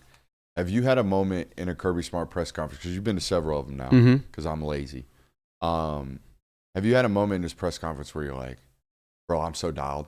I'm so dialed on this team because he has said something that I have either said or thought for a while? Yes, kind of. It's been more of like, okay, that was more of a reaffirming what I think of kind of. But he gets very generic in these types of pressers, especially if you don't ask like prodding questions. And if he doesn't shut it down, it's really not that. So like saying we have to be better on third down, like I feel like that's anyone could have given that. Anything make you say lately? Not recently. The milk mode. The milk on mode Saturday when he was talking about. You looked at me and said, milk mode. I like that. Put it in milk mode. We went into milk mode. We went into milk mode. Was then asked about, hey, Josh McCray on that 4th down run. What did you see from that? So that's a huge front from us. Shout out Buck Nuts. Okay. He continues to get better. He said this was a little tidbit for me, though. He said, we have to find ways for he and Dwight to continue to get the ball. So Dwight Phillips is still very in the front of everyone's minds offensively. It just, for some reason, he hasn't gotten to carry the last few games. Football question. Go ahead. Sports question in general. Super skinny guys, super big guys. Do we think lower body injuries linger on them longer? Because my sports brain says yes. I think the smaller you are and the bigger you are, the worse the longer things linger, in my opinion. I think it might also just be your body in general. Either too much weight or not enough muscle. Those are my 2 things. Like we've seen guys before in the past that have also had, like, the prime example I think of this was Julio Jones. So the last 3 or 4 years of his career at the Falcons, he always had some lingering issue. Shout out turf toe. Which also I never felt like Julio Jones was a big guy or was super skinny. Sir. All right, big. Sir. Okay. That dude. Maybe the biggest. That dude was the first Avatar. I'm saying big in the sense of like Calvin. Carrying a lot. That's a Transformer, not an Avatar. Okay, good save. It's different. I'm saying big as in he had to carry a lot of weight. His frame was perfectly designed to carry the weight he had. You're right. He wasn't oversized. Yeah, that's why I thought you meant by big guys. He was then asked about quarterback evolution and how he's seen it change over the last 10, 15 years of being on defense. Said it's more about play calls than the player. He said there's a lot more design runs that put teams in conflicts nowadays. There's always been quarterbacks that can kind of run around and cause issues. Yes, there's a little bit more of that now, but the real issues come from the amount of design runs offensive coordinators are throwing at you. He was then asked, hey, what are your expectations for Colby Young moving forward? He might not be playing for Georgia, but what do you expect from him as a leader and stuff? It was a very interesting answer. He said, I expect him to prioritize his health. He talked about how he really valued the relationship and work ethic that he showed in this lead up to returning to this team, that it was unfortunate as to what happened. Said he did all the things that he can control. Now it's time for him to control his health. The only run concept I don't see a ton in college football, there's 2. Don't see a lot of wham, where it's like everybody, 3 guys blocking on this angle, 2 guys blocking on this angle. I call it wham. Some people call it trap. Don't see a lot of power anymore in college football. Other than that, everybody's running all kinds of different run schemes. So Kirby, alluding to that point. I mean, that dude he's dialed, obviously, but he's correct. Mm-hmm. There are so many different teams, and the reason being is because there's so much defenses are doing now to stop standard zone, like standard zone running. Go ahead. Jay, well, you'll appreciate this one. I can't remember which player it was, but someone did reference a PFF stat. Oh, did he cook him? No. Well, he said also, he kind of followed up with, I know you probably don't care much about this, but PFF did give so-and-so this grade. Kirby Smart was like, yeah, I have no clue how PFF does what they do or what that is or what the grade was, so you'll appreciate that. I figured that was a nice one for J.Lo to get in there. Was asked about the shrinking margins in college football. He's been leading up to this all season talking about how it's going to get harder to win. It's going to get a lot more difficult to be an undefeated team. We've all seen it happen. We talk about it all the time with these point spreads in general. He said, it's something that I can tell you is absolutely true. I just don't know why it is. Said that there's typically sometimes teams get really lucky or find an elite position group, typically in the quarterback spot. So elite quarterbacks might be what shrink these margins a bit. Was then asked about how can coaches do better in situational moments, such as third downs, goal line, red zone, time management, all of those things that, you have to be a veteran coach for. It's a pretty simple answer. Said reps. It's the same way a quarterback gets better. There's no game simulator that you can put these guys into where you come out 5 years more experience than you did, 2 weeks ago. So it's just you got to rep it in person, and that's why those reps are so valuable. Was asked, and all right, this is what the part of the segment where I'm just going to say Kirby Smart was asked about player X and gave compliments to player X, because for the last 2 or 3 minutes of it, that's all this was. So first one, DeMello Jones, he said, "Oh man, I was gonna instead of on the next two, just give me the compliment and I'll try to guess the player." "Oh, this is going to be hard for you." Well, I like it tough. Strong, physical, and heavy-handed. He's growing. That could have went way worse. Yeah, way worse. I thought that was tame. This one might have a hint for you because it was also a player that we got for availability. Strong, physical, and heavy-handed, growing and developing as a corner. He's very open to being uncomfortable. Huh? Strong, physical, and heavy-handed. He's growing and developing as a corner and is very comfortable being uncomfortable. Oh, that's DeMello. That is DeMello Jones. All right, here's the next one. Has size and speed, which is why we recruit him. He had a couple of really good days in fall camp. He continues to get better. Wiley. Wow, 2 for 2. All right. You tested my hustle and my grind, dog. I'm not testing your hustle and grind. I'm just saying Kirby was that vague where I would give the full compliment. All right. That was drilled right there. Yeah, brother. that was very. I pimped that one. Pop the chain. That was impressive. All right, let's see if you get this one. He did some good things on Saturday.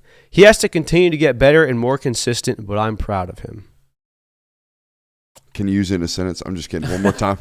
He did some good things on Saturday. He has to continue to get better and more consistent, but I'm proud of him. So obviously, young football player.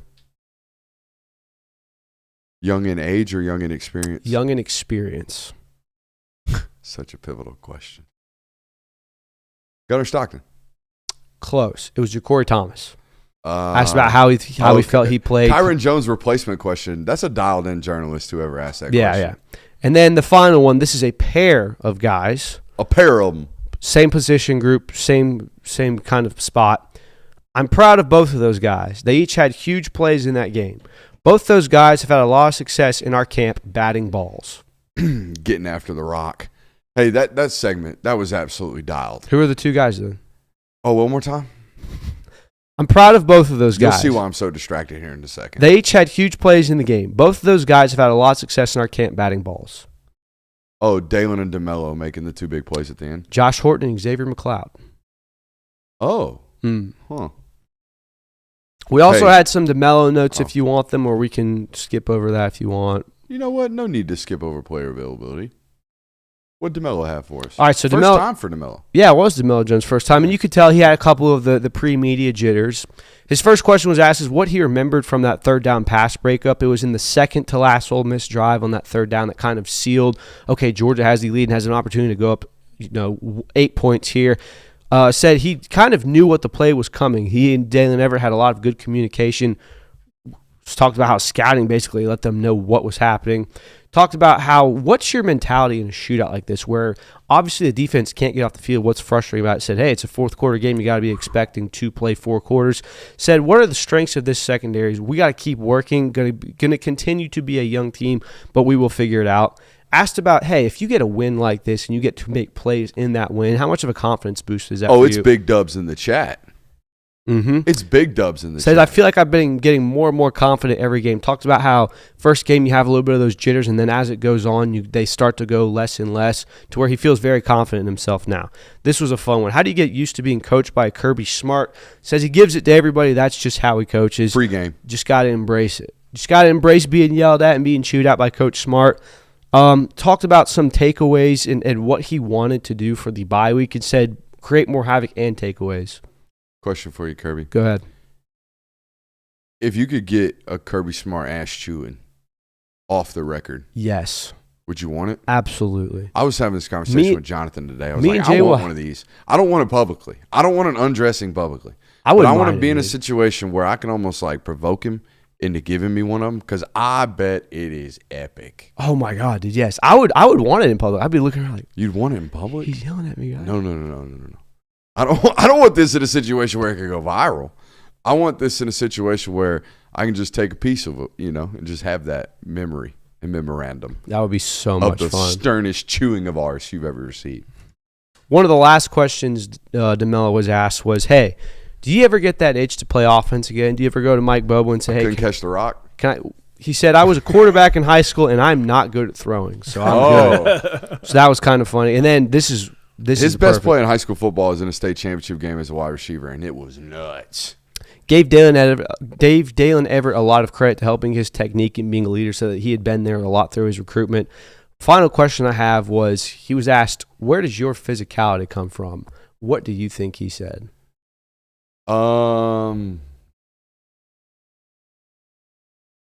Where I'm from? Yeah. I'm from South Georgia. That's where the real football is at. Yeah, So where I'm from. I'm from Swainsboro. What you Shout mean? out. Shout out to the borough. Did he say the borough or did he say? No, he didn't Swainsboro? shout out. He just said, "I'm from South Georgia. That's where Hey. the real football's at." I bet Swainsboro. It's like Lil Bro Borough. I had some buddies that went to SWAC down there, and yeah, you're like 45 minutes from Statesboro, but you're the only. Statesboro's a dry town, so people come to Swainsboro to get their beer. There's a drive-through liquor store in Swainsboro, Georgia. There's a drive-through liquor store in Athens. It's lit. Really? Yeah, it's like That's convenient. a mile from my. I'm You know not. what else is I'm not convenient? going to dox myself. You Actually, know what else is convenient? Speaking of doxing yourself, you know what else is convenient? what's convenient? Our friends over at SeatGeek. Oh yeah, Yeah, if you use promo code FilmGuide10 today, you will get a discount code over there. And you know what I'm looking at right now?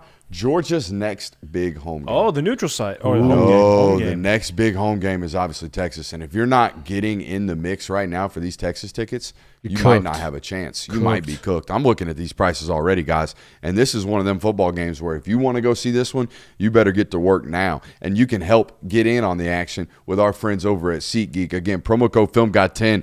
And I'm just looking, I mean, there's a rack for a ticket on this sucker right here. I mean, we're getting to the point now where if you want to get a good seat, you need to head over there to SeatGeek, use promo code FilmGuide10, and you will get a discount today. I mean, you got to get in early on this action for this Texas. This is one of those Georgia games game. that it really probably wouldn't have mattered where each team was at when this game is played. Like, and I'll say this for both teams. Like, both teams could have 4 losses already on the season when these two teams match up, and it would be an expensive ticket because just like last year, Georgia fans got the opportunity to go to Austin for the first time.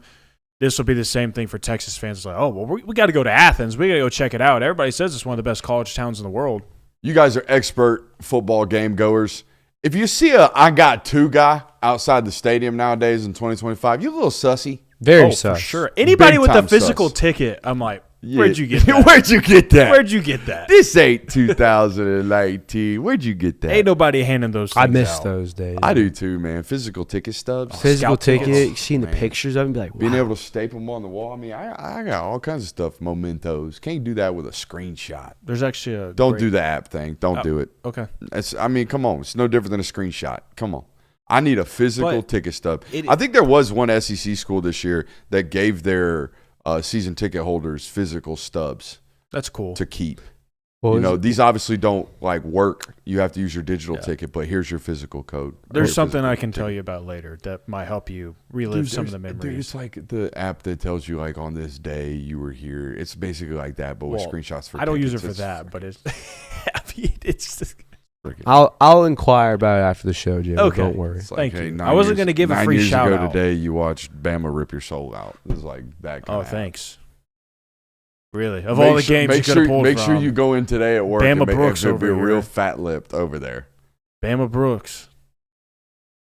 I am wearing crimson tonight. Oh, I know. For sure. Dude, even got the shoes on. Those are brown. Ridiculous. But I'm wearing blue. You can't wear blue out there at Alabama, can you? I don't know. On I'm the new to shade this. of blue. I'm new to this after leaving them out of my mythical playoff tonight. I'm brand new to this fandom thing. Probably depends on the shade of blue. Where are we even at? We were just wrapping up Kirby presser notes, and now we're venturing into our next segment of the local hour. That was a little Kirby on Kirby. Nailed it, brother. Thank you. hey, we Thanks, still Joe. got game balls to hand out. We got lots of game balls to hand out. Mm-hmm. Let's hand them out. I'll go last here because you know me. I got, top 5s OLIs. I mean, I got all kinds of guys talk about with these here game balls. Top 5 OLIs, all kind of guys. I'm telling you. For the offense, I just went with the most generic and correct answer, might I add, of Gunnar Stockton. I mean, is he gonna yet? He got to be gonna. People call I him. see Gunna, wanna. Nah, I I see his big winner Gunna. I see Glockton on some social Yeah, media. big Gunna Glockton. I like that. I like that. Yeah, I mean, a performance like that. I like my gif of him memed over the Rambo with the mustache, just out here letting the clip loose. But yeah, I mean, a performance like that Gunnar put on against a ranked opponent in Sanford Stadium, 5 total touchdowns. I mean, he did everything, and he did everything right. Went 12 of 12 the first time since, do you know who? In a half of football, he was the first quarterback to go 12 of 12 in a game. Got to be Grayson Lambert. A Cal quarterback. Oh, Aaron Rodgers. I know Aaron that. Rodgers. Woo! He was the first one since Aaron Rodgers. You should have went Butts Community College. I believe it was 2000 and I can't even Butt remember. or Butts? 2005. Butte. I think it's Butte. So yeah, Gunnar Stockton gets my offensive game ball. Gunnar Stockton is the obvious and Gunnar correct Glockton. answer, which is why I did not go with it. Stunner Glockton. I do think this player does deserve a game ball because of all the One plays that were made on Saturday, of all the great things that Gunnar Stockton did. You don't win this game if Josh McCray does not convert that 4th down. And I think out of all the plays, run. that was the most single effort play of like, oh my God, that was incredible. So Josh McCray is getting my offensive game ball because I think it deserves a shout out as well. Yeah, I've seen Ole Miss fans throwing that clip around on Twitter a lot, like, I will never forget this play at all. Tough. Been an interesting couple of days for those guys. Mm-hmm. You know? It'll be feel real funny. Uh-huh. Who you got? It's gotten to the point with that fan base where they're almost crapping on Lane. Like, in my mentions, I've been talking about how he doesn't have a top 5 roster annually out there, and they're like, we gave him a top 5 roster last year. He went 9-3. Guy's a bum. Oh, they're trying to do And the it's thing like- of, this is why you don't want our head coach. Yeah. You think That's you what want him, they're- but you really don't He want him. sucks. We won. He's not that great. Guys, come on. I mean, sure, for he's real. a great offensive mind, but he doesn't beat the best teams. Come on, guys. You don't want this guy. Who you got for offensive game ball? You want which one of the 5? Well, Gunnar there's and Josh one- McCray have been taken. You can All pick right, one. I mean, Gunnar was on there. How about Lawson Lucky? He definitely Definitely. deserves to be I on think here. I think Oh, that's Lawson the Lucky. perfect trifecta. Yeah. Yep. I think Lawson Lucky absolutely deserves a game ball. Gunnar I mean, of Stockton. course, you guys are forgetting all the big fellas. I mean, Dontrell Glover played really, I really mean, well. name any offensive lineman from Saturday. Ernest Green almost. played really well. Yeah. Drew Bobo played really I mean, well. you could collectively just give him the offensive The line. offensive game ball. line. Yeah. Offensive line deserves donuts. All right, offensive line, get a big old donut. I was actually thinking in high school they did for our offensive line. If we if they didn't give up a sack, the coaches brought in donuts on the. You know what? I'm not here for all this. Give the fat boys fat food stuff because they're fat boys. Nope. Give them a different prize. Give me a nice hat or something. I don't want hat? food. I think Get donuts food are all a the little time. more affordable. Give me a than nice hat. hats for everybody. Give me a nice hat. You tell a 16-year-old kid. Keep your donut. Give me a hat. You tell a 16-year-old kid, hey, no sacks on Friday. You get donuts on Saturday. That's a pretty good deal. 16 years old. You turn it down a donut at 16 years old? I wasn't turning down much at 16. I wasn't turning down much at 16. Defense. Xavier McLeod. Give it to him now. Game ball. He deserves a lot of Played love. great. Played great. Kept popping. Yep. Kept popping. This one's a little bit harder, I think, For sure. for obvious reasons. I think Josh Horton has Why? Why? Hey, whoa. What happened? I mean, what's going on? Why you don't have too many options here for defensive game I think balls? because What's going on it's very hard to point out the single effort or single performance in this game where you could say they turned in a great game. Facts. There you go. Statistically speaking, Ole Miss started out with 6 touchdowns. So, 5 touchdowns. You didn't get off the field till the fourth quarter, so Yeah, this is fair. Like I get it. Neither defense. I was just giving you the opportunity to really hammer that home. But I mean, C.J. Allen had another 10-tackle game, was flying all around the field. I know he had some bust How early. many assists? I think he had like 8 solos this week. So Really? Yeah, I think it was 8. So he had a very, very good solo performance this game. DeMello Jones also deserves a shout. The play he made in the third quarter, or the fourth quarter on third down, very big, was also all around the ball. So shout out to those guys. I think they deserve game balls for it. I gave mine to Josh Horton. He made a pivotal play in this game, game-sealing play at that. And, I mean, I don't know what the expectations were for Josh Horton coming into this season. About 300 snaps. Okay, so that's, I mean, certainly getting the playing time that they expected him to. But I think that he's making more plays than what maybe people – like, I think when you take a guy like Josh Horton out of the transfer portal, knowing that you have guys like Christian Miller and you have Xavier McLeod coming back and you have Jordan Hall as well – and you get a guy like Josh Horton, it's like, well, we just need you to go fill in, and you just need you to hold your own and do all the good stuff. You don't have to wow anybody. I think he's been wowing a lot more than what people thought he would. For sure. And he certainly did on Saturday, so shout out to Josh Horton.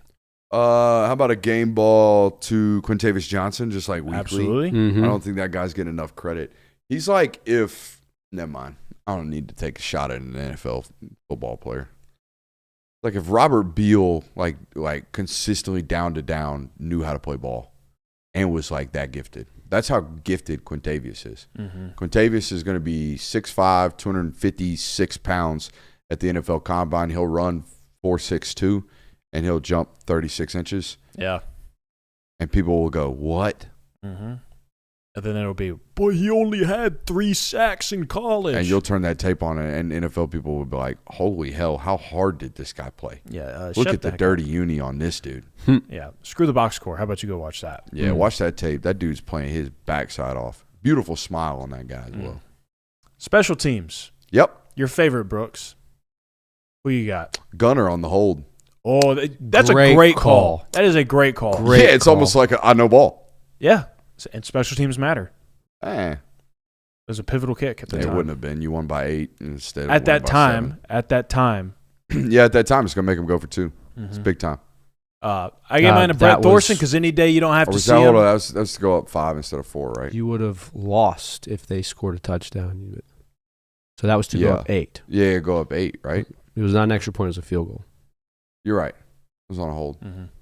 I gave mine to Brett Thorson because you didn't have to see him. Game ball to Brett Thorson. You held the bench good, just like they want you to. Give me Kurt Benedict because you absolutely killed Ole Miss's chance at stopping the clock one more time with that squib kick, which I know Georgia fans have a very, very bad relationship with squib kicks. See 2014 Georgia Tech and 2016 Tennessee. But this was a brilliant squib kick. It was perfectly timed, and it paid off perfectly because it took away a timeout from Ole Miss. Yeah, I think this is the second time, if I remember correctly, that Georgia has done this. Not the same situation. Did you just give Peyton Woodring the game ball? I gave Kurt Benedict the game ball. Oh, okay. My bad. For the decision. Peyton Woodring. Is there like a pull the game ball type of thing? Because what's up with the kicking the ball out of bounds? One of those was like one of the worst misses I've seen by a kicker on a kickoff. Oh, man. Those first two kickoffs. The second one went off. Like the first one goes over the pylon. It's close. Like you just pulled it a little bit. The second one, dude, it had to come off his shin. It was out at the 35. I was at that pylon. I thought it was going to hit me. Like, dude, it was a dart, like a duck fart off of his. It was like off his shin. Yeah, that was Can't do that. He does deserve some love though, because I mean, he's had one miss dialed this year. as a field goal kicker, and that's all I really care about. Like Kirby blew a gasket after the game. Dude, it's 10 yards. Get off the field. You gave them 10 plays instead of 9.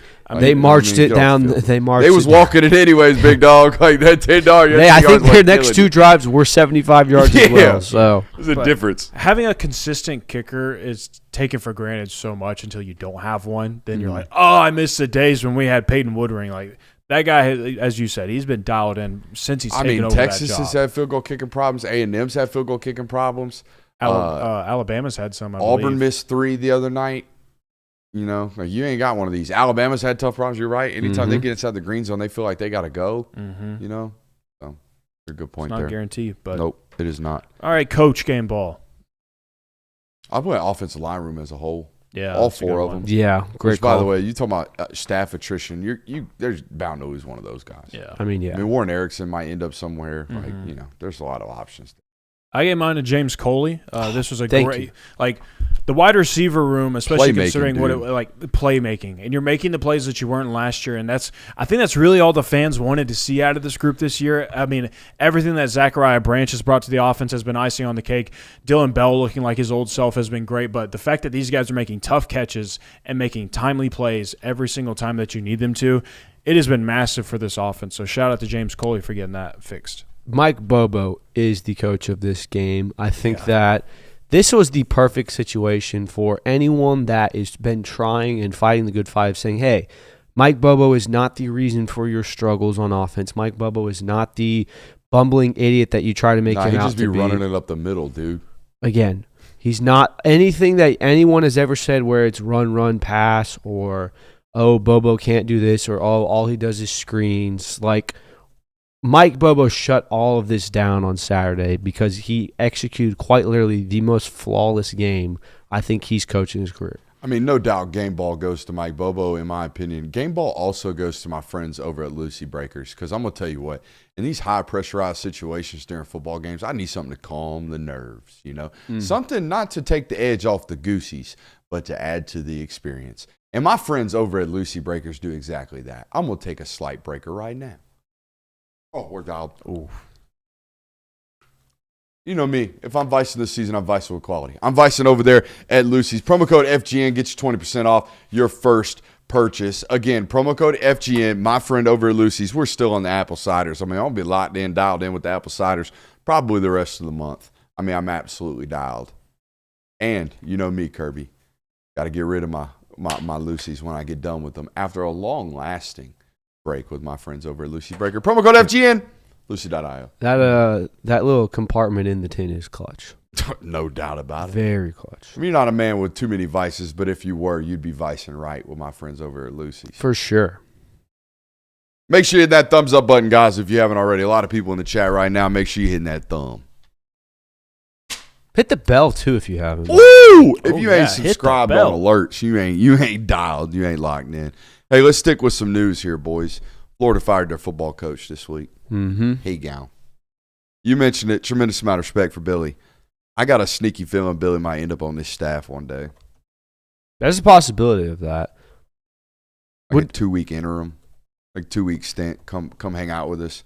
Come give us the answers. You know, his dad was like a legendary Georgia high school coach in Northeast Georgia. Mm-hmm. His kid's from Northeast Atlanta. He wouldn't do it this year, though, would he? I mean, he's going to be on a staff next year. This Definitely. guy's going to go get a job. Oh, definitely. But, like,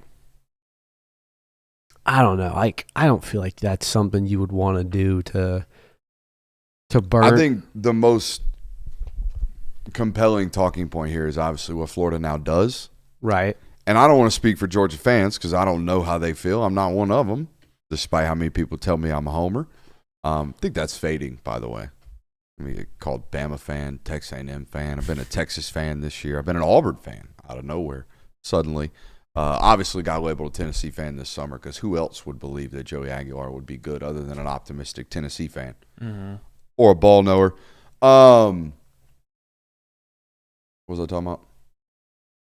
Where Florida goes from here. Oh, I think the most compelling talking point here is that I think if Lane Kiffin were the head football coach at Florida, it would scare Georgia fans more than anybody else they could potentially hire.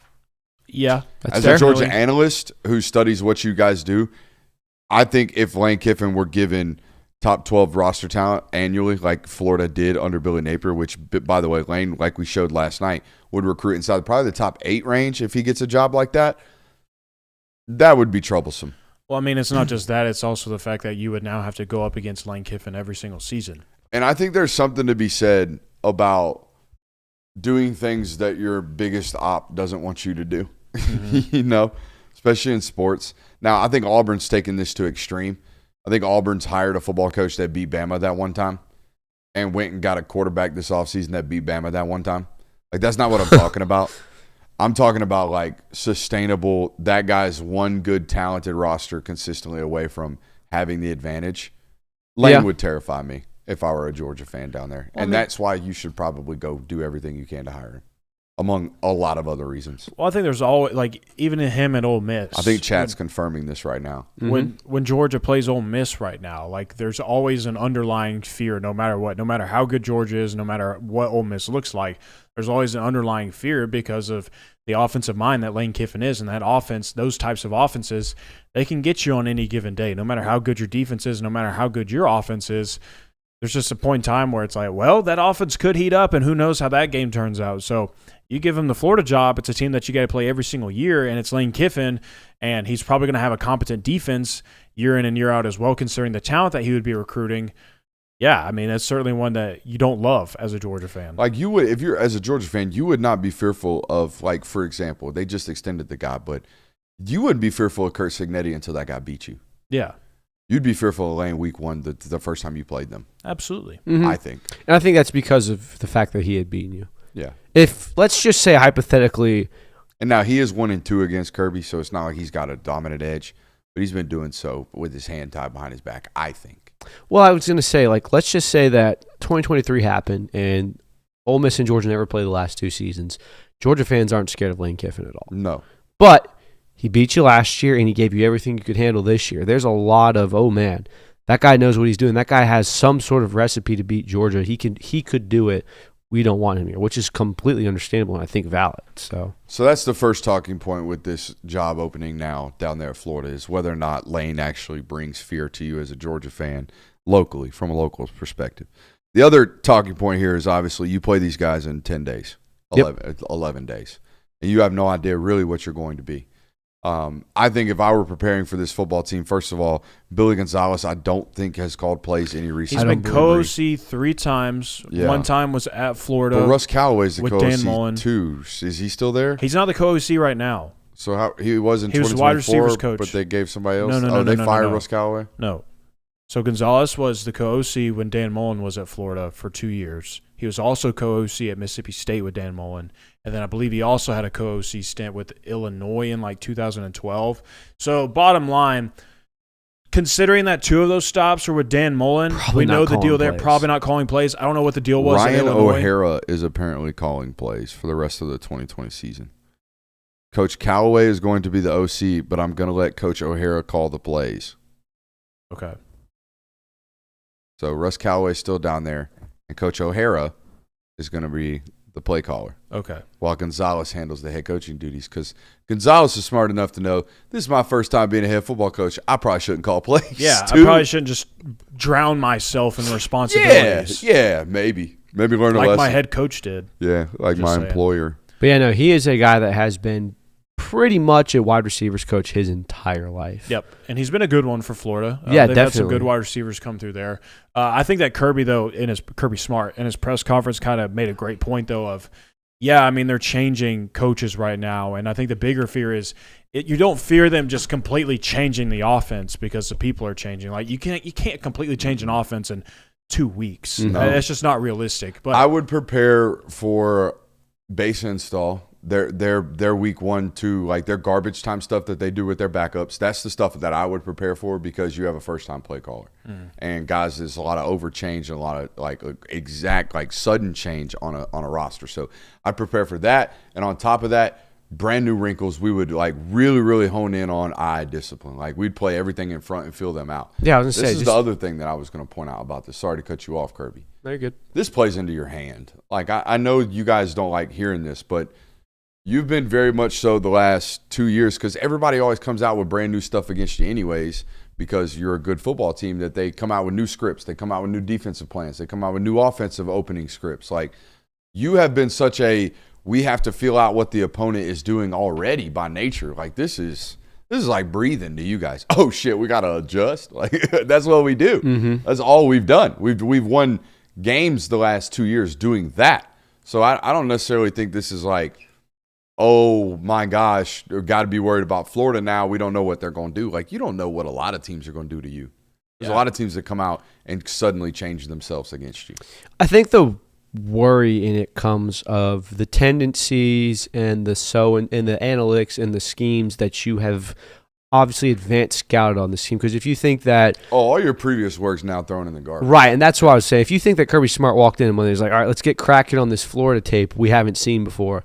That's not happening. They've been scouting that the entire season. So Now that's you kind just- of gotten thrown away. Now you just do what you do every week to an extent, but it's all you have. One of them, you're identifying tendencies, what the guys are calling, who they are on third downs and the criticals. Hey, they're in 3-by-1. They run this type of concepts. Like you're doing all that off tendencies because they're humans. But the other thing you're doing is doing the human evaluation of identifying areas of deficiencies within their rosters and each individual players, and you can still have that to you, right? We can know that the left guard's food, or we can know that, hey, we can cover this guy, but we can't cover that guy, right? We can know that this is a vulnerability in their roster. So you can do those types of things with regards to identity and who they are as personnel. Yeah, I mean, I guess still very much readily available. The other concern in all this too is like the typical interim coach. The team's waking back up now. They're ready to fight. Get off the mat game. I mean, UCLA did it. They did it against Penn State. I mean, they've done it 3 weeks in a row. They're 3-0. Yeah, they've done it 3 weeks in a row. So, I think the biggest indicator maybe of that will be what does their injury report look like next week? Because over the last few weeks, they've just been adding names and names and names constantly to it. So, like, if some of those players are all of a sudden like, oh, yeah, I'm good to go this week, I think I'll be all right, and you see it kind of dwindle down, I think that might be a sign of, yeah, these guys are ready to go. Yeah, I think overall, the fear if you're a Georgia fan should come of the fear of uncertainty of we don't necessarily know what to expect. We're a better team on paper. We think we are. We know we are. But we now don't really know what to expect from this team. I think that should be what scares you, if anything. But you shouldn't come into this game being like, oh, we might lose now. It's Florida, dude. Surrender Cobra, one of them fans by the fourth quarter, have old Gary D laughing at him. Damn, I missed that about this football game. I really missed that about this football game. I just missed that crew. Like, Chris Fowler and Kirk Herbstreit are great. Should we dust off man on the street with the three of us down there? I mean, it's world's largest outdoor cocktail party. We can, yeah. All three of us are going. There's going to be a lot of fans there, a lot of listeners there. I think we should dust off man on the street. What the hell else are we going to do? I don't know. Party. Sir, we got work to do. So we're professionals. Oh, okay. Forgot about that. Even though one time I did wear a band shirt to this game. Yeah. There was a time in my career. What band was it? I think it was Pink Floyd. You like Pink Floyd? I mean, I like this shirt. Is when you were in the press box? No, I was on field taking photos. Oh, okay. You were taking photos. All I had with me was pants and like a long sleeve shirt, and I was about to have to go shoot a game. And dude, I've seen people shoot photos at games in some ratty fits. Oh, yeah. And I thought I was okay. I found out from the SID later I was not okay. I was not okay. I was who is the goof down there? I was the goof. So if you're wondering why I'm wearing Eastlake, because Eastlake's been approved.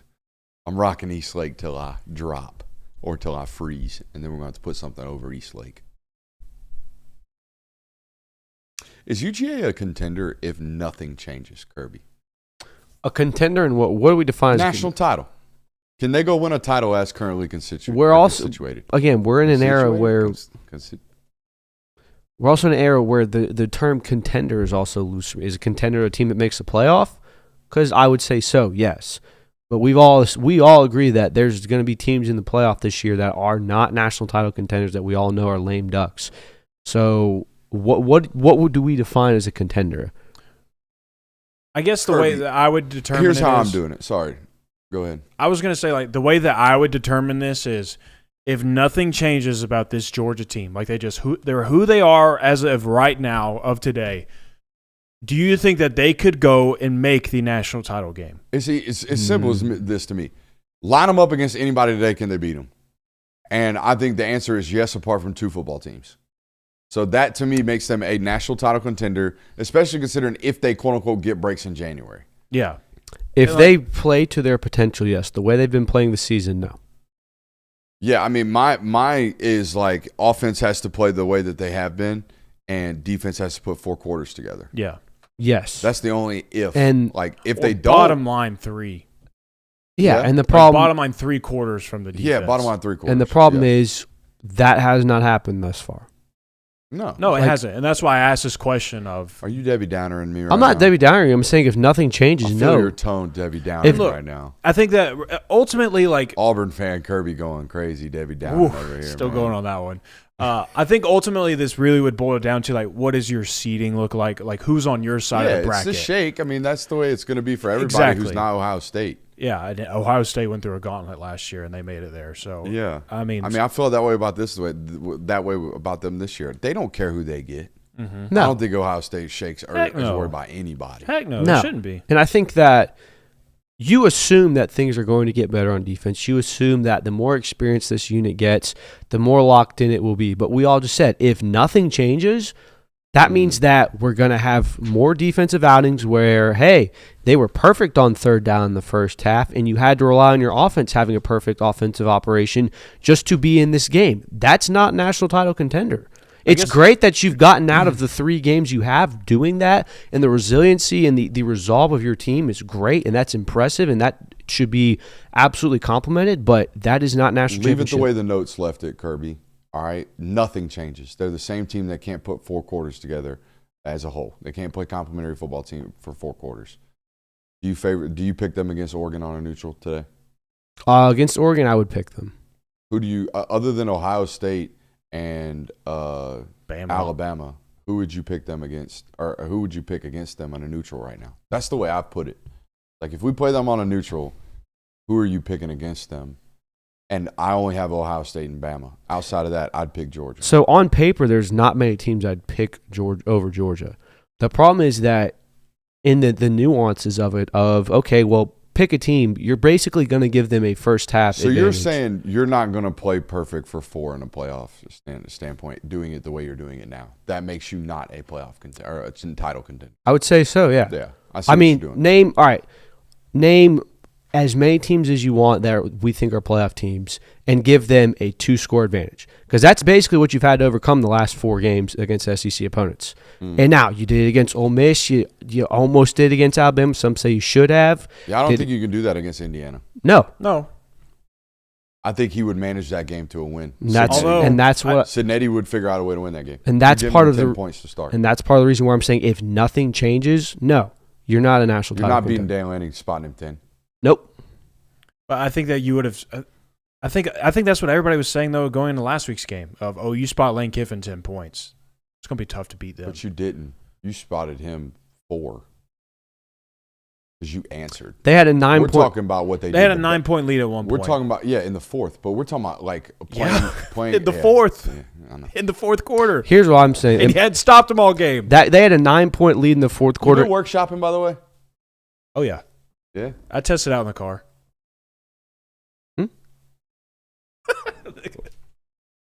Hey, I got a new segment I want to introduce. Oh, okay.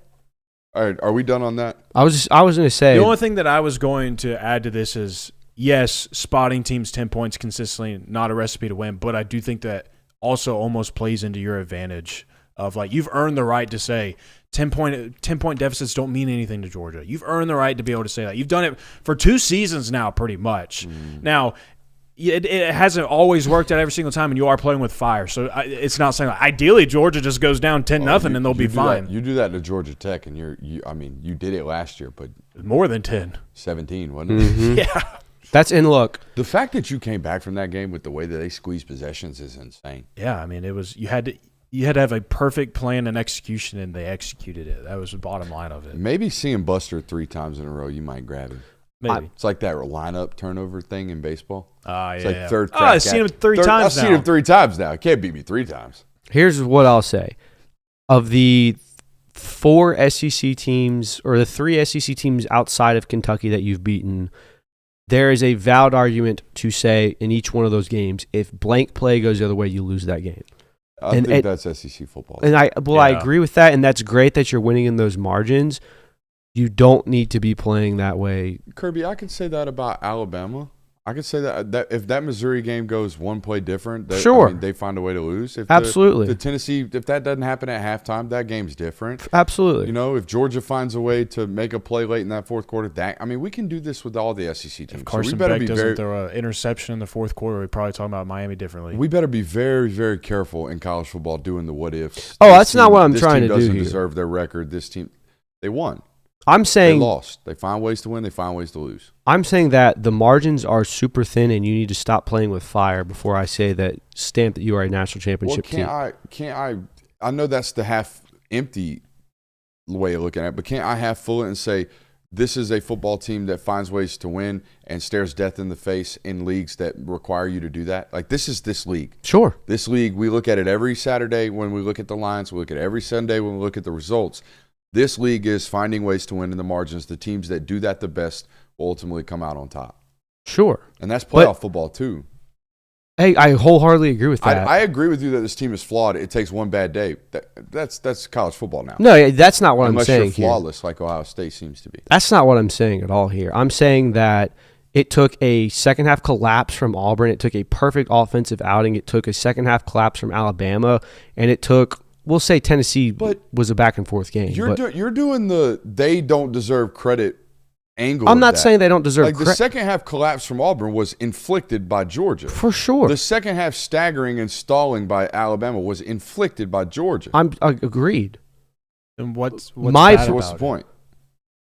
My problem with it is, and I've said it like 3 times now, if you continue to have these horrendous first halves, whether it be on the offensive or defensive side of the ball, you are not a championship. You're 100% right because it's already gotten them once, and it could get them again in a playoff, and then they lose. There's no doubt. And that's what I'm saying. As great as it has been to see you come back from it, it's the most resilient team I've ever seen under Kirby Smart. I don't like the odds of saying, hey, you're going to have 5 more games on your schedule like that. Yeah. I don't like the odds of looking at that and going, oh, they're going to win all 5 of those games because you've already lost one of them. Yeah. I mean, it's fair. It's fair. The only question I'd ask is Oregon a national title contender? I don't know about that one. I don't think so. Okay. You don't think that they're a national title contender? Who is? Because you don't think A&M is. Is it just Ohio State right now? It's Ohio State, Bama. There's a handful of teams I would say. I'd have to look at a list of them. I would say it's deeper than that. I'm also buying, by the way, I'm buying Georgia as a national title contender. We have the caveat on there. If nothing changes, I expect Georgia's defense to get better throughout the season. Yeah. We've seen Gunnar Stockton grow from week 1 to now. Georgia is going to get better, in my opinion. The catalyst of this is if nothing changes, you're not a national title contender. Fair. Sure. Y'all want to do fantasy update right quick? Ooh, yes. Yeah, you can flash it over there. You said that like you taking L's. Yeah, I took an L this week, but there's a major change here. Be quick here. So yeah, Kirby won again this week. He is now 5-2 on the year. Is that the Mamba above that? It is the Mamba. It is. Oh. But there will be a key piece missing from Kirby's team for the remainder of the season. Now, it wasn't the difference in this one. He still would have beat me without Colby Young for the entirety of the game, but Colby Young will no longer be on Christian's roster for the rest of the year. Unfortunately for me, I cut Lawson Lucky 2 weeks ago for Dwight Phillips. That was a gut punch this week. Man. But I will say, I would say, it wouldn't have impacted the season so far of, this was the first time this season that Lawson Lucky has been able to be a major impact on offense. Catching the ball. He's been a major impact. Biggest individual performance since Muhammad Massaquoi. So, yeah. Tough. So we're not dead yet. There's still a lot of football to be played, but it's not looking good. Damn, I think brother. It was Brooks. I think Brooks had a 5-2 I think it's my lead. curse, honestly. I told you to drop Lawson. That's on me. But keeping Dylan Bell's been huge for me. He got me the most points this week, I believe. It's tough. All right. Talk to him Tuesday. Oh, we don't want to check out this Asa Wall stuff? Nah, we're going to get to that tomorrow, I think. I want to hold – you know what? I'm being lazy. I want to get up out of my seat, to be honest with you. And I like this segment. It's Tuesday. It's not going to sound as good on a Wednesday. Okay. Talk to him Tuesday, not talk to him Wednesday, Jonathan. Well, then cook. Around here, we used to do a little something called Agent Brooks. You know? When I was solo, we had this segment quite often where I would put on the agent's hat and I would talk to a young man or I would talk to a young coach as if I was his agent. And trying to, guide his career where it needs to be. We got a couple of football players we need to go and sit down with. So, Chris Cole, I'm going to need Chris Cole. Come on in the office and sit down. We're going to have to talk for a second. We're leaving money on the table, son. We're leaving a lot of money on the table. I count 3, at least off the top of my head, of open sacks where we are free reign, thought to bring the quarterback down, and in some instances change the possession, change the game, and we're not finishing. We're leaving a lot of money on the table. So I need us over the remaining football games to find ways to finish. And look, I know we're young. And I know we're doing things last year where it's cover. Go cover Gunnar Helm. Go cover, this slot receiver. Go cover this big weapon that's playing in the slot. Go cover. And this year it's, hey, we need you to learn to progress as an off-ball linebacker.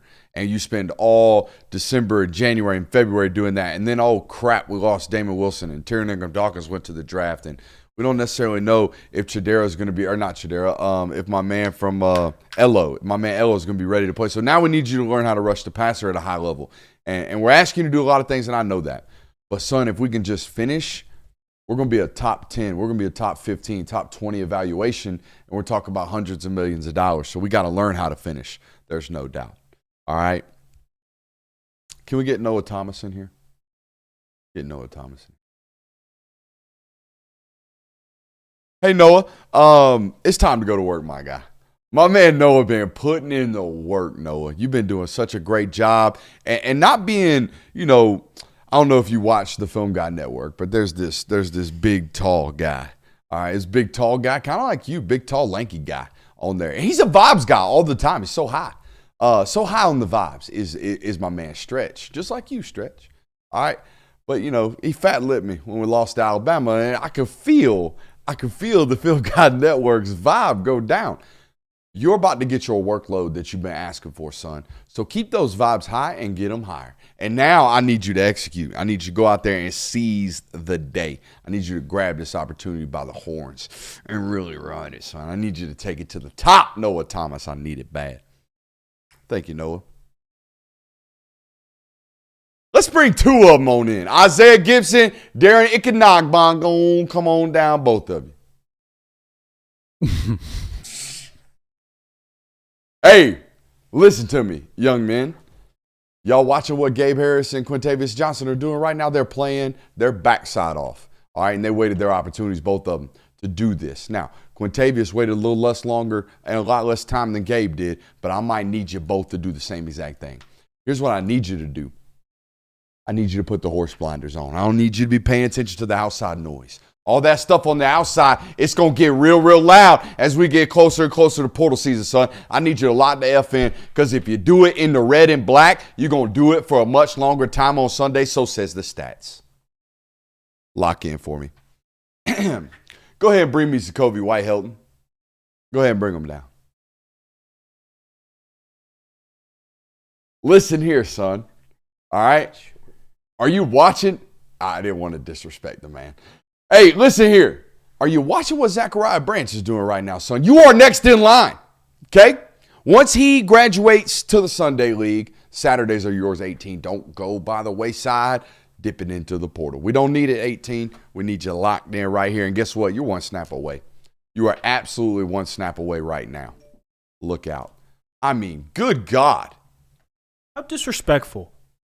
Oh. In the middle of the agency meeting? Oh, come on. You are out here ding-ding-dinging on the lap of top.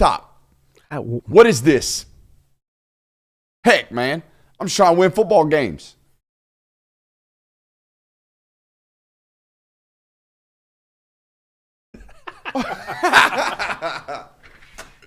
Come on, man. Come on, man. I don't know if I could just – hold on. Oh, I forgot to ask about that yesterday. Ask me a question. How's your day? Oh, man, it's pretty good. How'd you feel like you played against Ole Miss last weekend? Yeah, I thought the whole team played pretty good. I thought the offensive line fought their tails off for us, and I thought we just clicked really well throughout the whole game. A good team win. That's so good. Oh, my God. So freaking good, dude. What do you think about the play calls from Coach Bobo? Oh, Bobo does a great job all the time. It helps having a long relationship with him. Him and I have been pals for a little while. So, yeah, I think that we got things going pretty good right now. This is amazing. Dude, I'm telling you, like a blind squirrel finding a nut the other day here in the studio. Whew. I can't do much more of that. Yeah, just stumbled into that one. I mean, just walked right into it. And I'd never practiced it before buddy, that, we are going to run that one into the ground. Got a little taste right here. Hey, appreciate you guys being here. Make sure you hit that thumbs up button on your way out. I love you. Bye.